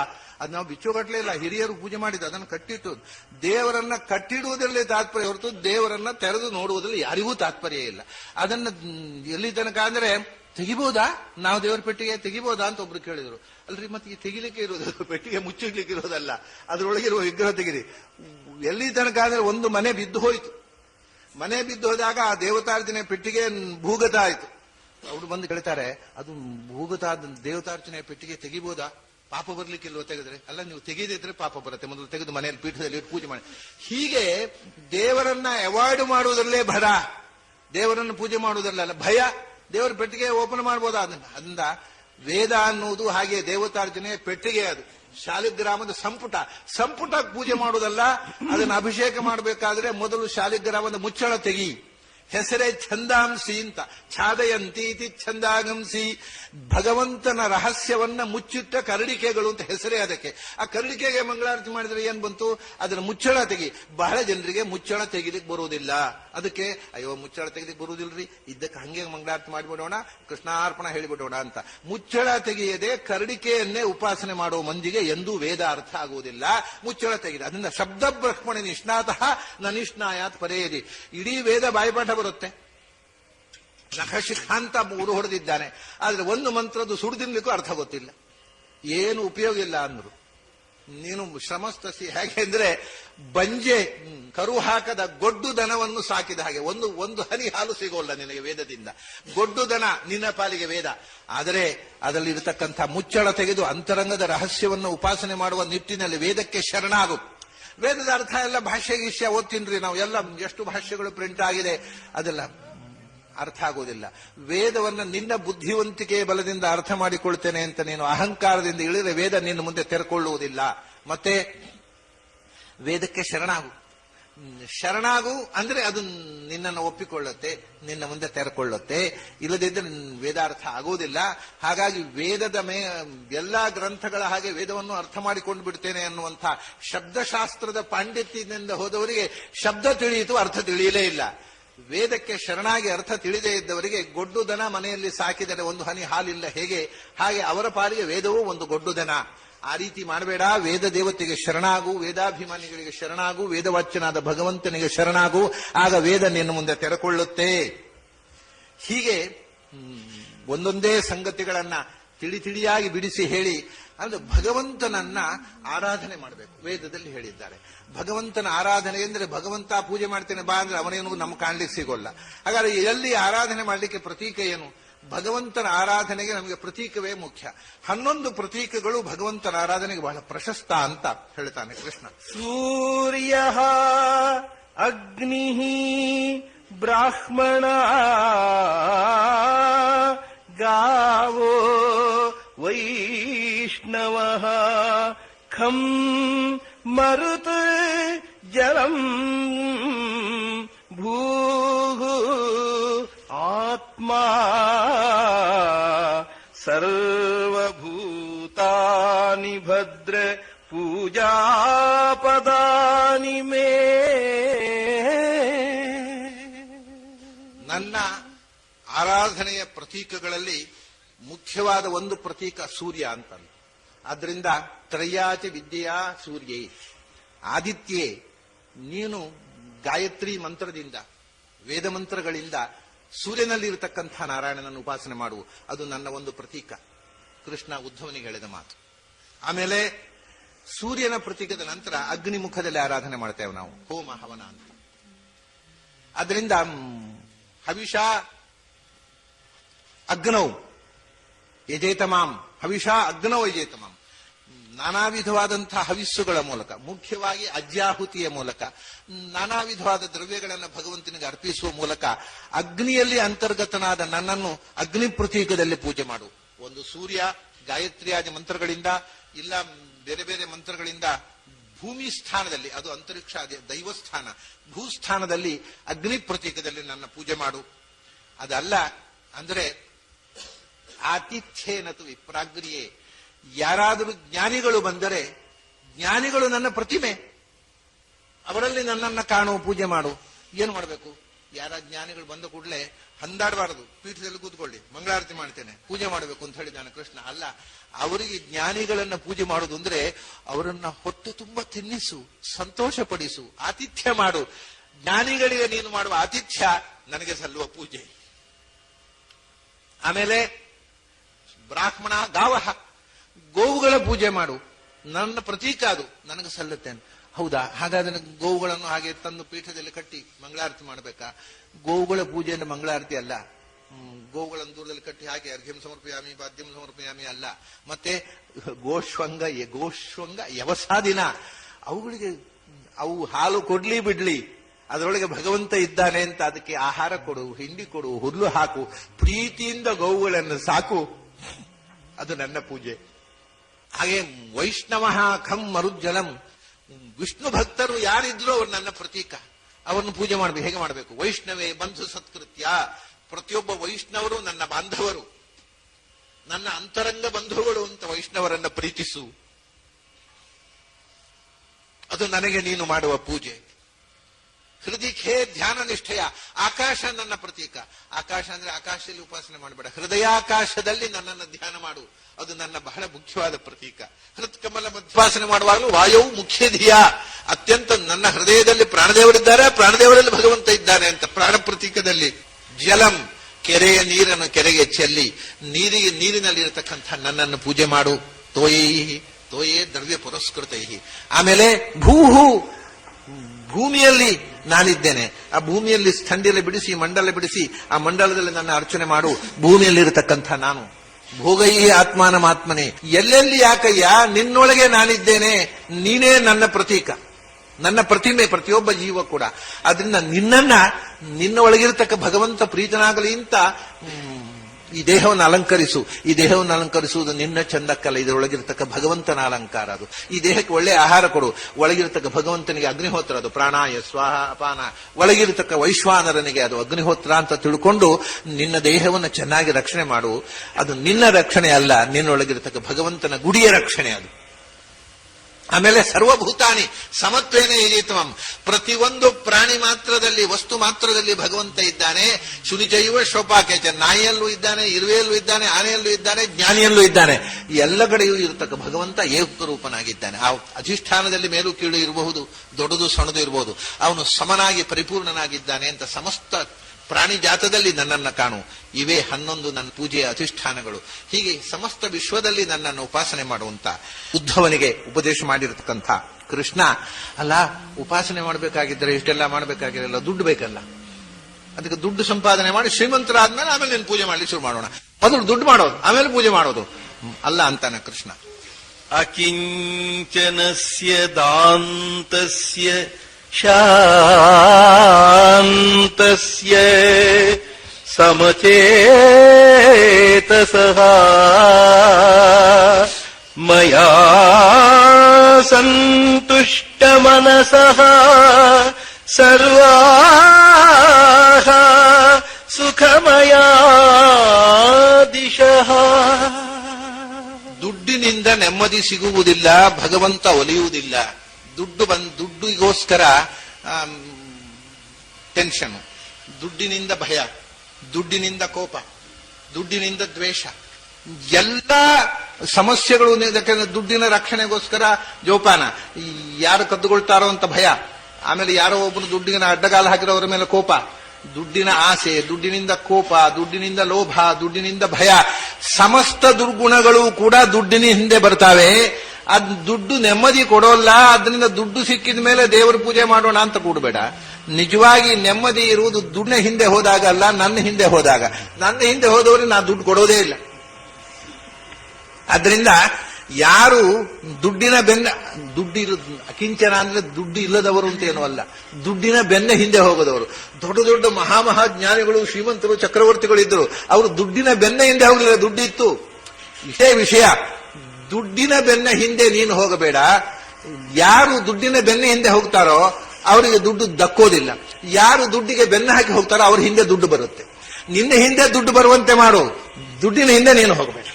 ಆಗ ಯಾವ ದುಡ್ಡಿನ ಚಿಂತೆಯನ್ನು ನೀನು ಬಿಟ್ಟಿಯೋ ಆವಾಗ ಆನಂದವಾಗಿ ಸರ್ವಾಹ ಸುಖಮಯ ದಿಶಃ, ಬದುಕೇ ಆನಂದಮಯ. ನಿಶ್ಚಿಂತೆಯಿಂದ ಬದುಕಬಹುದು, ನಿಶ್ಚಿಂತೆಯಿಂದ ಭಗವಂತನನ್ನ ಆರಾಧಿಸಬಹುದು.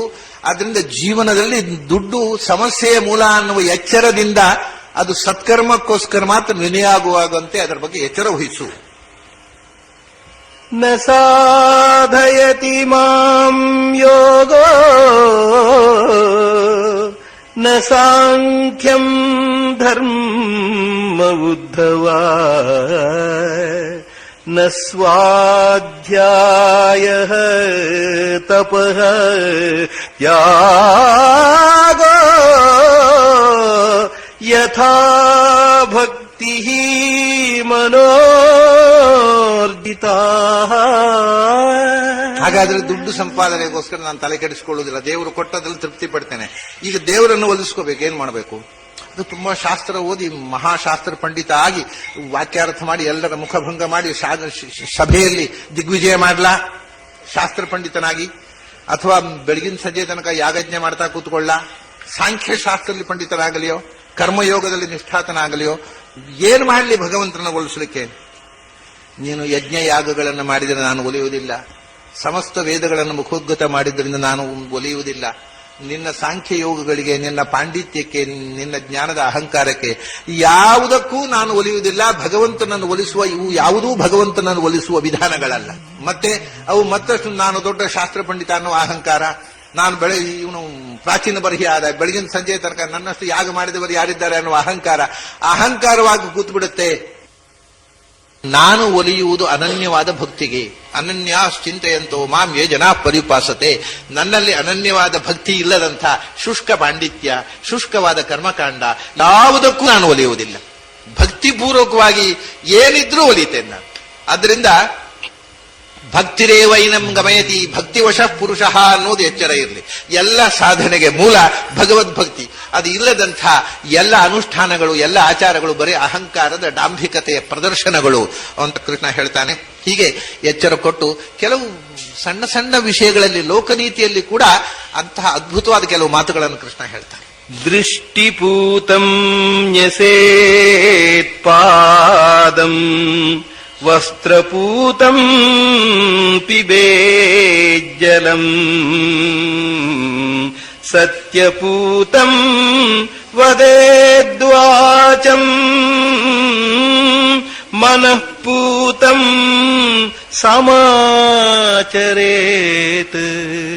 ನಮ್ಮ ಬದುಕೆಲ್ಲ ಶುದ್ಧವಾಗಿರಬೇಕು, ಸ್ವಚ್ಛವಾಗಿರಬೇಕು. ಹೇಗೆ ನಡೆಯಬೇಕು? ಸ್ವಚ್ಛವಾಗಿ ನಡೆಯಬೇಕು. ಅಂತ ಸ್ವಚ್ಛವಾಗಿ ನಡೆಯುವುದು ಅಂದ್ರೆ ಏನು? ಒಂದು ತಂಬಿಗೆ ನೀರು ಹಿಡ್ಕೊಳ್ಳೋದು, ನೀರು ಹಾಕೋದು, ಅದ್ರಲ್ಲಿ ಹೆಜ್ಜೆ ಇಡೋದು, ಮತ್ತೊಂದು ನೀರು ಹಾಕೋದು, ಅದ್ರಲ್ಲಿ ಹೆಜ್ಜೆ ಇಡೋದು, ಮತ್ತೊಂದು ನೀರು ಹಾಕೋದು, ಅದ್ರಲ್ಲಿ ಹೆಜ್ಜೆ ಇಡೋದು, ಹೀಗೆ ಹಾರ್ಕೊಂಡು ಹೋಗೋದು ತಂಬಿಗೆ ಹಿಡ್ಕೊಂಡು ಅಲ್ಲ. ಮತ್ತೆ ದೃಷ್ಟಿಪೂತಂ, ನೀನು ನಡೆಯಬೇಕಾಗಿರತಕ್ಕಂಥ ದಾರಿ ಉಂಟಲ್ಲ, ಅದನ್ನು ನೋಡಿಕೊಂಡು ಕಣ್ಣಿನಿಂದ ನೆಲವನ್ನು ತೊಳೆದುಕೊಂಡು ಮುಂದೆ ಹೋಗುವಂತ. ನಡೆಯುವುದಕ್ಕೆ, ತೊಳೆಯುವುದಕ್ಕೆ ನೀರಲ್ಲ ಕಣ್ಣು. ಕಣ್ಣು ತೆರೆದು ನೀನು ಹೆಜ್ಜೆ ಇಡಬೇಕಾದ ಜಾಗದ ಸ್ವಚ್ಛತೆಯ ಬಗ್ಗೆ ಕಣ್ಣಿನಿಂದ ಮನವರಿಕೆ ಮಾಡಿಕೊಂಡು ದೃಷ್ಟಿಪೂತಂ ನ್ಯಸೇತ್ಪಾದಂ. ಆಮೇಲೆ ನೀರು ಕುಡಿಬೇಕು, ಸ್ವಚ್ಛವಾದ ನೀರು ಕುಡಿಬೇಕಪ್ಪ, ಆರೋಗ್ಯಕ್ಕೆ ಒಳ್ಳೆಯದು. ಅದಕ್ಕೆ ಏನು ಮಾಡಬೇಕು? ನೀರು ಸ್ವಚ್ಛ ಆಗಬೇಕಾಗಿದ್ರೆ ಅದಕ್ಕೆ ಪ್ರತಿಯೊಂದು ಯಾವುದು ನೀನು ಬಾವಿಯಿಂದ ಸೇದಿದ ನೀರು ಇರಬಹುದು, ಅಥವಾ ಎಲ್ಲೆ ಕಡೆಯಿಂದ ನದಿಯಿಂದ ತಂದ ನೀರು ಇರಬಹುದು. ಆ ನೀರಿನಲ್ಲಿ ಅನೇಕ ಸೂಕ್ಷ್ಮ ಅಣುಗಳು, ಕೀಟಗಳು, ಪ್ರಾಣಿಗಳು, ಮತ್ತೆ ಸಣ್ಣ ಸಣ್ಣ ಸೂಕ್ಷ್ಮ ರಜಸ್ಸು, ಧೂಳಿನ ಕಣಗಳು ಇರ್ತವೆ. ಸಣ್ಣ ಸಣ್ಣ ರೋಗಾಣುಗಳು, ಅವು ಕಣ್ಣಿಗೆ ಕಾಣದ ಸಣ್ಣ ಜೀವಜಾತಗಳಿರ್ತವೆ, ಅಣುಗಳು. ಅದಕ್ಕೋಸ್ಕರ ಏನು ಮಾಡಬೇಕು ಅಂತಂದ್ರೆ ಬಟ್ಟೆಯಲ್ಲಿ ಗಾಳಿಸಿಯೇ ಕುಡಿಬೇಕು ನೀರನ್ನ. ಬಟ್ಟೆಯಲ್ಲಿ ಗಾಳಿಸಿದ್ರೆ ಸಣ್ಣ ಸಣ್ಣ ರಜೋ ಅಣುಗಳು, ಕಸದ ಧೂಳಿಗಳು ಹೊರಟು ಹೋಗ್ತವೆ. ಅನೇಕ ಕ್ರಿಮಿಕೀಟಗಳು ಬಟ್ಟೆಯಲ್ಲಿ ಉಳಿತಾವೆ, ಶುದ್ಧವಾದ ನೀರು ಕೆಳಗೆ ಬರ್ತದೆ.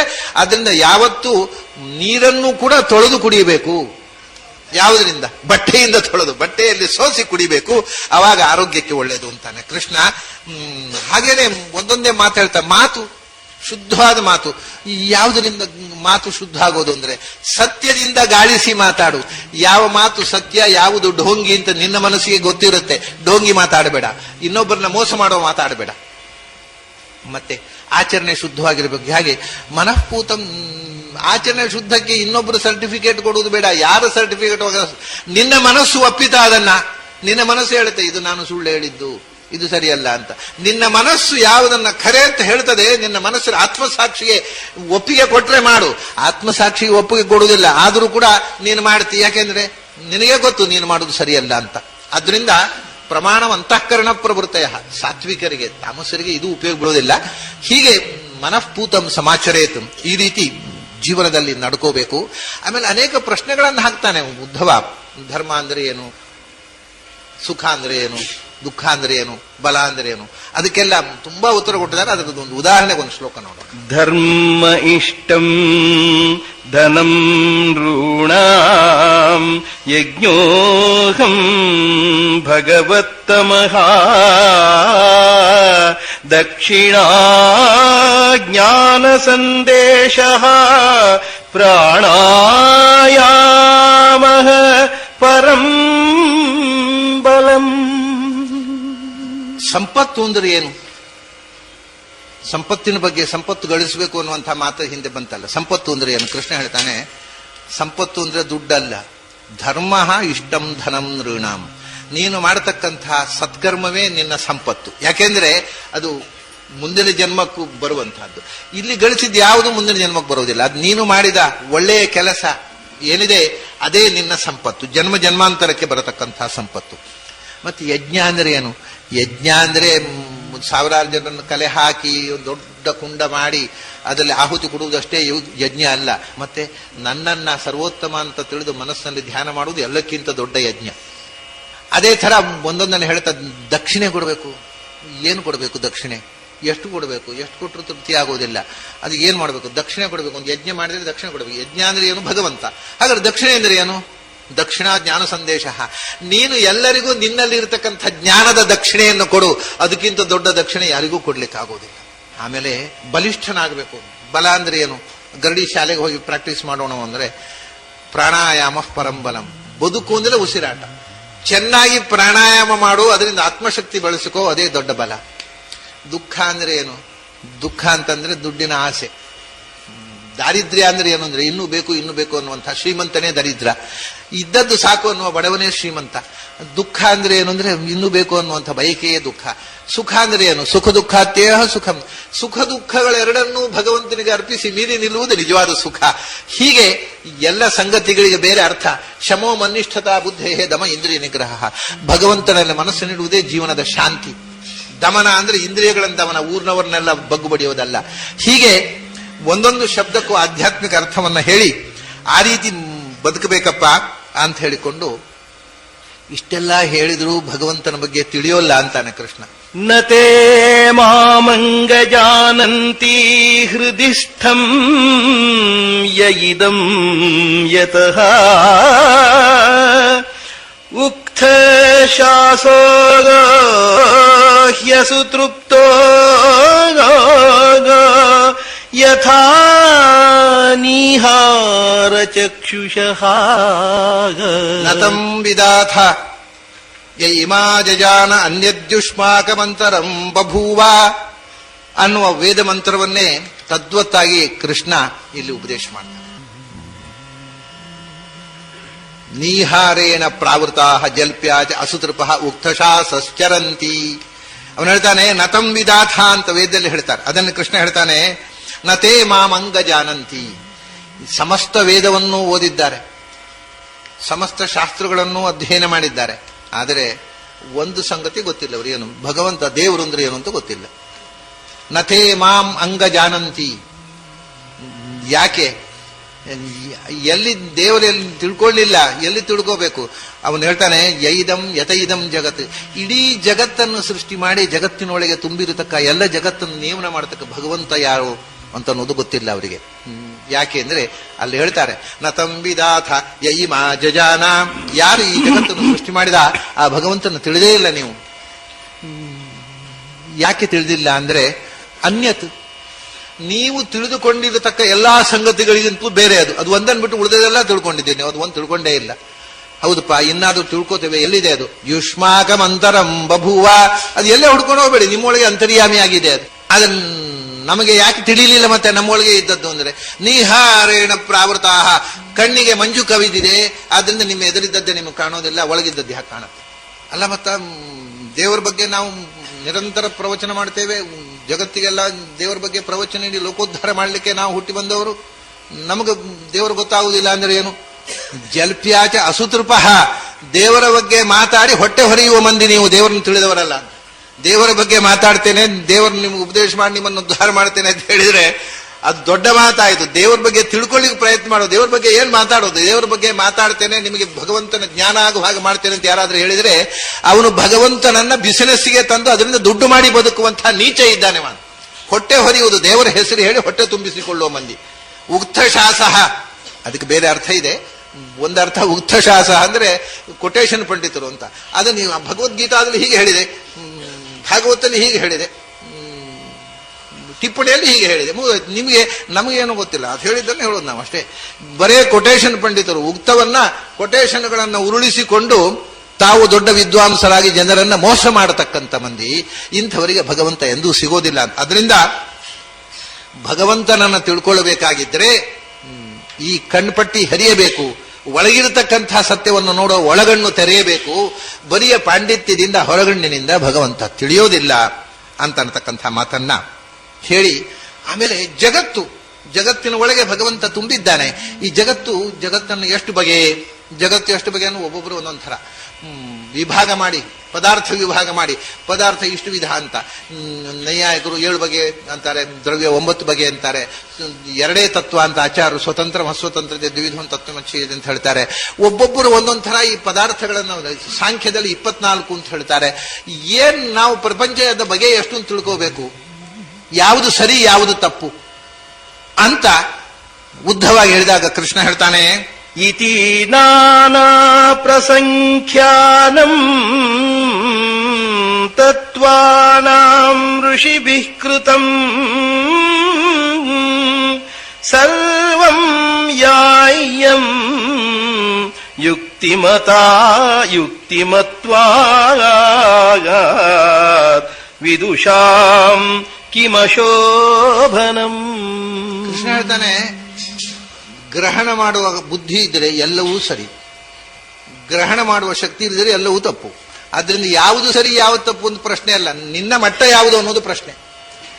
ಋಷಿಗಳು ಹೇಳಿದ್ದು ಎಲ್ಲವೂ ಸರಿಯೇ, ಅವರು ಬೇರೆ ಬೇರೆ ನೆಲೆಯಲ್ಲಿ ಬೇರೆ ಬೇರೆ ಆಯಾಮದಲ್ಲಿ ಪ್ರಪಂಚವನ್ನು ಕಂಡು ಬೇರೆ ಬೇರೆ ರೀತಿ ಹೇಳಿದರು. ಈ ಉದಾಹರಣೆ ಹೇಳ್ತೇನೆ ನಾನು. ಪ್ರಪಂಚ 24 ವಿಧ ಅಂತ ಸಾಂಖ್ಯದಲ್ಲಿ ಹೇಳಿದರು.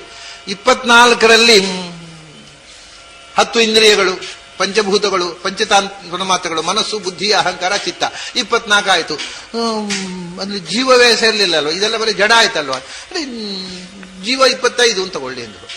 ಅಯ್ಯೋ, ಜೀವನ ನೀವು ಪರಮಾತ್ಮನೇ ಸೇರ್ಲಿಲ್ಲ ಅಂದ್ರೆ 26 ಷಡ್ವಿಂಶ ಪುರುಷ ಪುರುಷ ಪಂಚವಿಂಶ ಅಂತ ಕೆಲವರು ಷಡ್ವಿಂಶ ಪುರುಷ ಸ್ಮೃತ ಅಂದ್ರು. ಅವನು 26.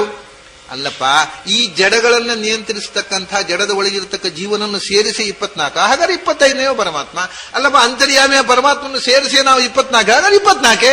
ಅರೆ, ತಿಳ್ಕೊಳ್ಳೋದ್ರೊಳಗೆ 24 ಅನ್ನೋದು ಕರೆಕ್ಟು, 25 ಅನ್ನೋದು ಕರೆಕ್ಟು, 26 ಅನ್ನೋದು ಕರೆಕ್ಟು. ಇಂದ್ರಿಯಗಳು ಎಷ್ಟು? 2. ಯಾವುದು? ಜ್ಞಾನೇಂದ್ರಿಯ ಕರ್ಮೇಂದ್ರಿಯ ಅಂದ್ರು. ಜ್ಞಾನೇಂದ್ರಿಯ 5, ಕರ್ಮೇಂದ್ರಿಯ 5, 10. ಅರೆ, 10 ತಪ್ಪು, 2 ಹೇಳಿದ ತಪ್ಪ, 2 ಸರಿಯೇ. ತಿಳ್ಕೊಳ್ಳುವವರಲ್ಲಿ ಬುದ್ಧಿ ಇದ್ದರೆ ಎಲ್ಲವೂ ಸರಿ. ಹೀಗೆ ನಾನಾ ಪ್ರಸಂಖ್ಯಾನಂ, ಬೇರೆ ಬೇರೆ ವಿವಕ್ಷಾ ಭೇದದಿಂದ ಋಷಿಗಳು ಬೇರೆ ಬೇರೆ ಥರ ಹೇಳಿದರು.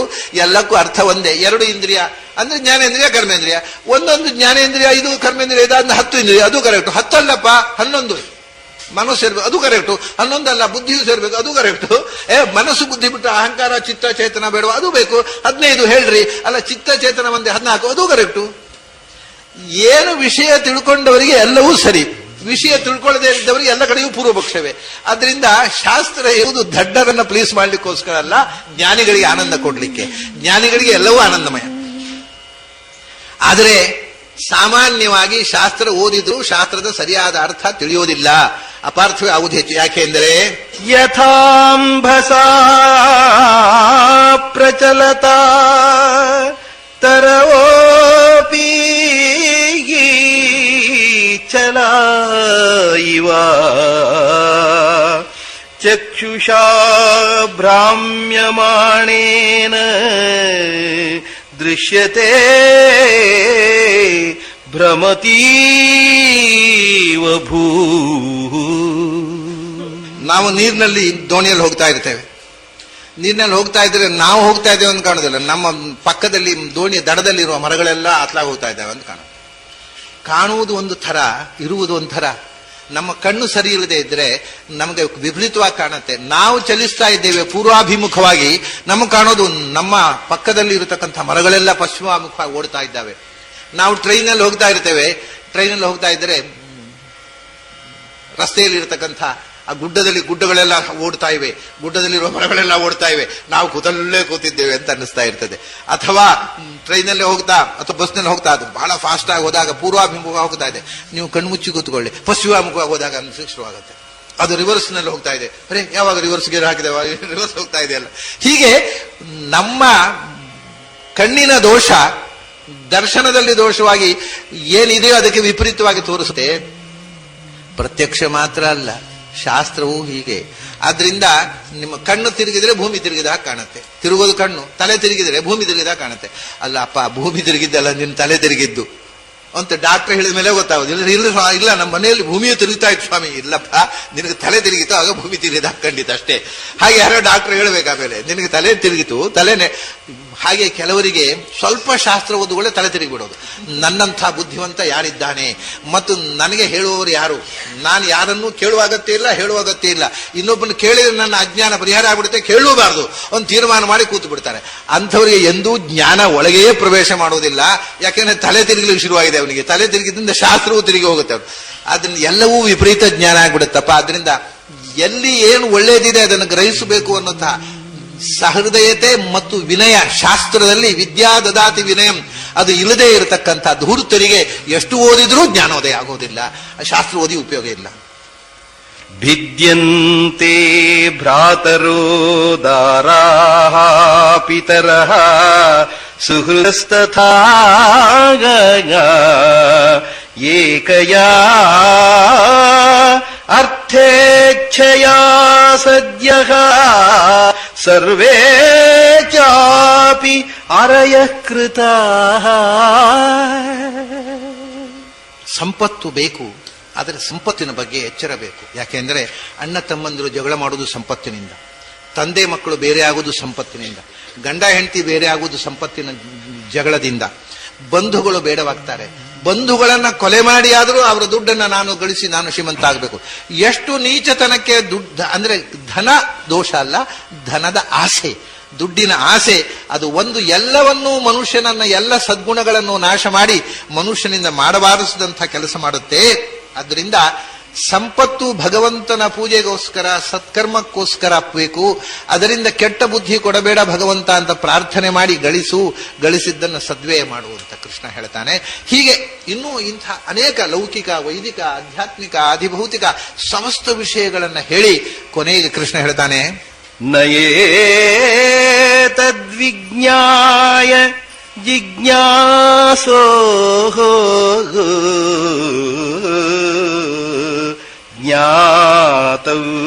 ಜ್ಞಾತವ್ಯಮವಶಿಷ್ಯತೆ ಪೀತ್ವಾ ಪೀಯೂಷಮೃತಂ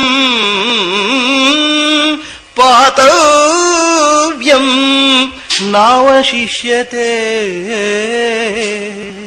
ಅಮೃತಪಾನ ಮಾಡಿದ ಮೇಲೆ ಅದಕ್ಕಿಂತ ಶ್ರೇಷ್ಠವಾದ ಪಾನ ಏನಿದೆ ಅಂತ ಕೇಳೋದು ಎಷ್ಟು ಮೂರ್ಖತನವೋ. ಹಾಗೆ ಕುಡಿಯಬೇಕಾದಂತಹ ಸರ್ವಶ್ರೇಷ್ಠವಾದಂತಹ ದೇವಲೋಕದ ಅಮೃತವನ್ನೇ ಪಾನ ಮಾಡಿದವನಿಗೆ ಮತ್ತೆ ಪಾನ ಮಾಡಬೇಕಾದ ಯಾವುದು ಉಳಿದಿರೋದಿಲ್ಲ.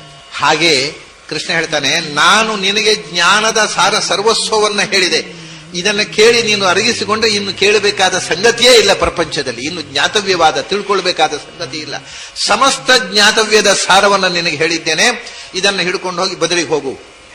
ಗಚ್ಚ ಉದ್ಧವಾ ಮದಾದೇಶಾತ್ ಬದರ್ಯಾಖ್ಯಂ ಮದಾಶ್ರಮಂ ತತ್ರ ಮತ್ಪಾದತೀರ್ಥೋದೈಃ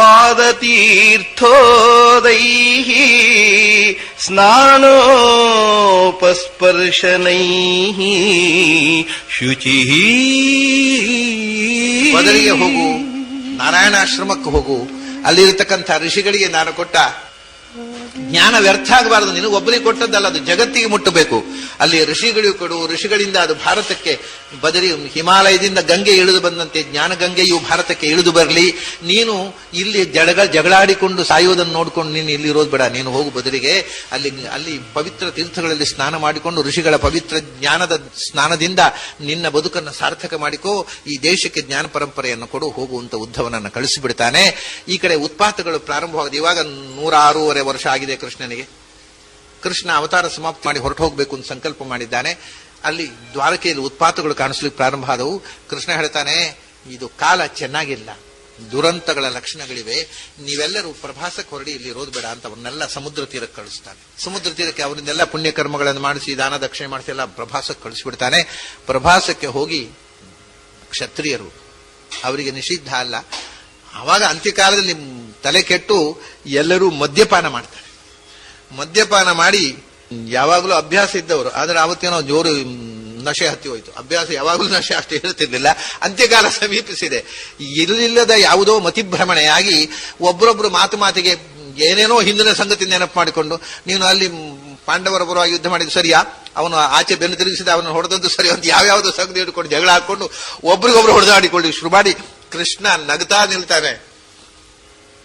ಗಾಂಧಾರಿಯ ಶಾಪ, ಗಾಂಧಾರಿಯ ವರ, ನಿಮ್ಮ ಉದ್ಧಾರ ಕಾಲ, ಅವತಾರ ಸಮಾಪ್ತಿ ಆಗಬೇಕಲ್ಲ, ದೇವತೆಗಳೆಲ್ಲ ಬಂದವರು ಹೊರಟು ಹೋಗ್ಬೇಕು, ಅವರು ಉಳಿಬಾರ್ದು, ತಾನು ಹೋಗುವಾಗ ಕರ್ಕೊಂಡು ಹೋಗ್ಬೇಕು ಜೊತೆಗೆ.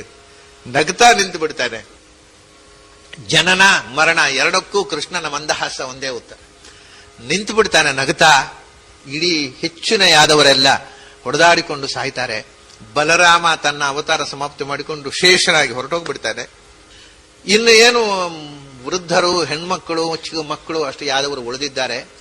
ಕೃಷ್ಣ ಹೋಗಿ ತಾನು ಇನ್ನು ಅವತಾರ ದೇವತೆಗಳು ಪ್ರಾರ್ಥನೆ ಮಾಡಿದ್ದಾರೆ ಅವತಾರ ಸಮಾಪ್ತಿ ಮಾಡಬೇಕು ಅಂತ ಒಂದು ವೃಕ್ಷದ ಮೂಲದಲ್ಲಿ ಕೂತು ಬಿಡ್ತಾನೆ, ಒಂದು ಪೊದರನ ಮರೆಯಲ್ಲಿ. ಈ ಬಾಣ ತಯಾರು ಮಾಡಿಕೊಂಡು ಕೂತಿದ್ದಲ್ಲ ಜರ ಅನ್ನುವಂಥ ಬೇಡರಮ, ಅವನು ಅಲ್ಲಿ ತಿರುಗಾಡ್ತಾ ಇದ್ದಾನೆ. 26 ವರ್ಷದ ನಂತರವೂ ಆ ಬಾಣ ಇದೆ ಅವನ ಕೈಯಲ್ಲಿ. ಅವನು ತಿರುಗಾಡ್ತಾ ಇದ್ದಾಗ ಇನ್ನು ನೋಡಿದ್ರೆ ಇಲ್ಲಿ ಯಾವುದೋ ಒಂದು ಕೃಷ್ಣನ ಪಾದ ಕಂಡಿತು. ಯಾವುದು ಹಕ್ಕಿ ಅಂತ ಉಳಿದದ್ದು ಕಾಲಿಲ್ಲ, ಅವನು ಪೊದೆಯ ಮನೆಯಲ್ಲಿ ಕೃಷ್ಣ ಇದ್ದಾನೆ. ಒಂದು ಹಕ್ಕಿ ಅಂತ ಬಾಣ ಬಟ್ಟಿ ಬಿಟ್ಟ, ಅದು ಕೃಷ್ಣನ ಪಾದದ ಒಂದು ಬೆರಳಿಗೆ ತಾಗಿತು. ಏನು ಅಪಾಯ ಇಲ್ಲ, ಭಗವಂತ ಅಲ್ಲ, ಯಾರಿಗೂ ಏನೂ ಆಗ್ತಿರ್ಲಿಲ್ಲ, ಅದು ಬೆರಳಿಗೆ ತಾಗಿದ್ದು. ಆದರೂ ಋಷಿಗಳ ಮಾತು, ಅದೇ ನೆಪವಾಗಿ ದೇಹತ್ಯಾಗ ಮಾಡಬೇಕು, ಋಷಿಗಳ ಮೇಲೆ ಪ್ರೀತಿ. ಅವನು ಬಂದು ಅಡ್ಡ ಬೀಳ್ತಾನೆ. ಏನಿಲ್ಲ, ನೀನು ದೇವ ಕಾರ್ಯಕ್ಕೆ ಉಪಕಾರ ಮಾಡಿದೆ, ನೀನು ಉದ್ಧಾರ ಆಗ್ತಿ ಹೋಗು ಅಂತ. ಅವನಿಗೂ ಶಾಪ ಮೋಕ್ಷ ಆಯಿತು. ಜರ ಹೋಗಿ ಭೃಗು ಮಹರ್ಷಿ. ಭಗವಂತ ಅವತಾರ ಸಮಾಪ್ತಿ ಮಾಡ್ತಾ ತನ್ನ ಸೂತನಾದ ದಾರುಕನನ್ನು ಕರೆದು ಅವನು ಹೇಳ್ತಾನೆ, ಗರುಡಾರೂಢನಾಗಿ ಭಗವಂತ ಮೇಲೇರಿ ಹೋಗುವಾಗ ದಾರುಕನ ಹತ್ರ ಕರೆದು ಹೇಳ್ತಾನೆ, ಅರ್ಜುನನಿಗೆ ಸುದ್ದಿ ಮುಟ್ಟಿಸು. ಅವನು ಬಂದು ಎಲ್ಲ ಇಲ್ಲಿ ಹೊಡೆದಾಡಿಕೊಂಡು ಸತ್ತವರ ಸಂಸ್ಕಾರ ಮಾಡಲಿ, ಅಳಿದುಳಿದವರನ್ನ ಕರ್ಕೊಂಡು ಹೋಗ್ಲಿ ಇಲ್ಲಿಂದ. ಯಾಕೆಂದ್ರೆ ಇನ್ನು ಒಂದು ವಾರದಲ್ಲಿ ನಾನು ದ್ವಾಕೆ ಬಿಟ್ಟ 7ನೇ ದಿವಸ ದ್ವಾರಕೆ ಸಮುದ್ರದಲ್ಲಿ ಮುಳುಗಿ ಹೋಗುತ್ತೆ. ಅದರ ಮುಂಚೆ ಇಲ್ಲಿ ಅಳಿದುಳಿದವರನ್ನ ಕರ್ಕೊಂಡು ಹೋಗ್ಲಿ. ನಾನು ಗರುಡಾರೂಢನಾಗಿ ಹೋಗ್ತಾ ಇದ್ದೇನೆ, ಆದರೆ ನನ್ನ ಹಾಗೆ ಕಾಣುವ ಒಂದು ಭೌತಿಕ ಶರೀರವನ್ನು ಬಿಟ್ಟು ಹೋಗ್ತೇನೆ, ನನ್ನ ಸಂಸ್ಕಾರವನ್ನು ಮಾಡ್ಲಿಕ್ಕೆ ಹೇಳು ಅರ್ಜುನಿಗೆ ಅಂತಾರೆ. ಭಗವಂತ ಅವತಾರ ಸಮಾಪ್ತಿ ಮಾಡಿದ. ದಾರುಕ ಹೋಗಿ ಅರ್ಜುನಿಗೆ ಹೇಳಿದ. ಇದೆಲ್ಲ 1ನೇ ಸ್ಕಂಧದಲ್ಲಿ ಬಂದಿದೆ ಈ ಕಥೆ. ಅರ್ಜುನ ಓಡಿ ಬಂದು ಇಲ್ಲಿ ಬಂದಾಗ ಈ ದುರಂತ, ಕೃಷ್ಣ ಹೀಗೆ ಹೇಳಿ ಹೋಗಿದ್ದಾನೆ ಸುದ್ದಿ ಬಂತು. ಅಲ್ಲಿ ಹೊಡೆದಾಡಿಕೊಂಡು ಸತ್ತ ಎಲ್ಲ ಯಾದವರಿಗೆ ಸಂಸ್ಕಾರ ಮಾಡಿದ. ಉಳಿದಿರತಕ್ಕಂತಹ ಮುದುಕರನ್ನ, ಹೆಣ್ಮಕ್ಕಳನ್ನ ಕರ್ಕೊಂಡು ಬಂದ. ದಾರಿಯಲ್ಲಿ ಪುಂಡಪೋಕರು ಸಮಸ್ತ ಸಂಪತ್ತನ್ನು ಲೂಟಿ ಮಾಡಿದರು, ಹೆಣ್ಮಕ್ಕಳನ್ನ ಎಳ್ಕೊಂಡು ಹೋದರು. ತಡೆಯುವುದಾಗಲಿಲ್ಲ ಅರ್ಜುನನಿಂದ. ಅರ್ಜುನ ಬಂದು ಹೇಳಿದ, ಅಣ್ಣ, ಕೃಷ್ಣ ಹೊರಟು ಹೋದ್ಮೇಲೆ ನನ್ನ ಗಾಂಡೀವ ಧನುಸ್ಸು ಕೆಲಸ ಮಾಡ್ತಾ ಇಲ್ಲ, ನಾನು ಏನೂ ಮಾಡ್ಲಿಕ್ಕೆ ಆಗ್ತಾ ಇಲ್ಲ. ಇಡೀ ಜಗತ್ತನ್ನು ಗೆದ್ದ ಗಾಂಡೀವಿಗೆ ಪುಂಡಪೋಕರನ್ನು ನಿಗ್ರಹಿಸುವುದಾಗಲಿಲ್ಲ, ಇನ್ನು ನಾವು ಭೂಮಿಯಲ್ಲಿದ್ದು ಉಪಯೋಗ ಇಲ್ಲ ಅಂತ ಧರ್ಮರಾಜ ಅಲ್ಲಿ ವಜ್ರನನ್ನ, ಅನಿರುದ್ಧ ಪುತ್ರನನ್ನ ಅಲ್ಲಿ ಯಾದವರ ರಾಜನಾಗಿ ತನ್ನ ಮೊಮ್ಮಗ ಪರೀಕ್ಷಿತ್ ರಾಜನನ್ನ ತಮ್ಮ ವಂಶದ ಉತ್ತರಾಧಿಕಾರಿಯಾಗಿ ಪಟ್ಟಾಭಿಷೇಕ ಮಾಡಿ ಪಾಂಡವರು ಕೃಷ್ಣನ ಹಿಂದೆ ಅನುಸರಿಸಿಕೊಂಡು ಉತ್ತರಾಪಥಕ್ಕೆ ಹೋದರು ಅನ್ನುವಲ್ಲಿಗೆ ನಾವು ಏಕಾದಶ ಸ್ಕಂಧದ ಸಾರವನ್ನ ಮುಗಿಸಿದೆವು.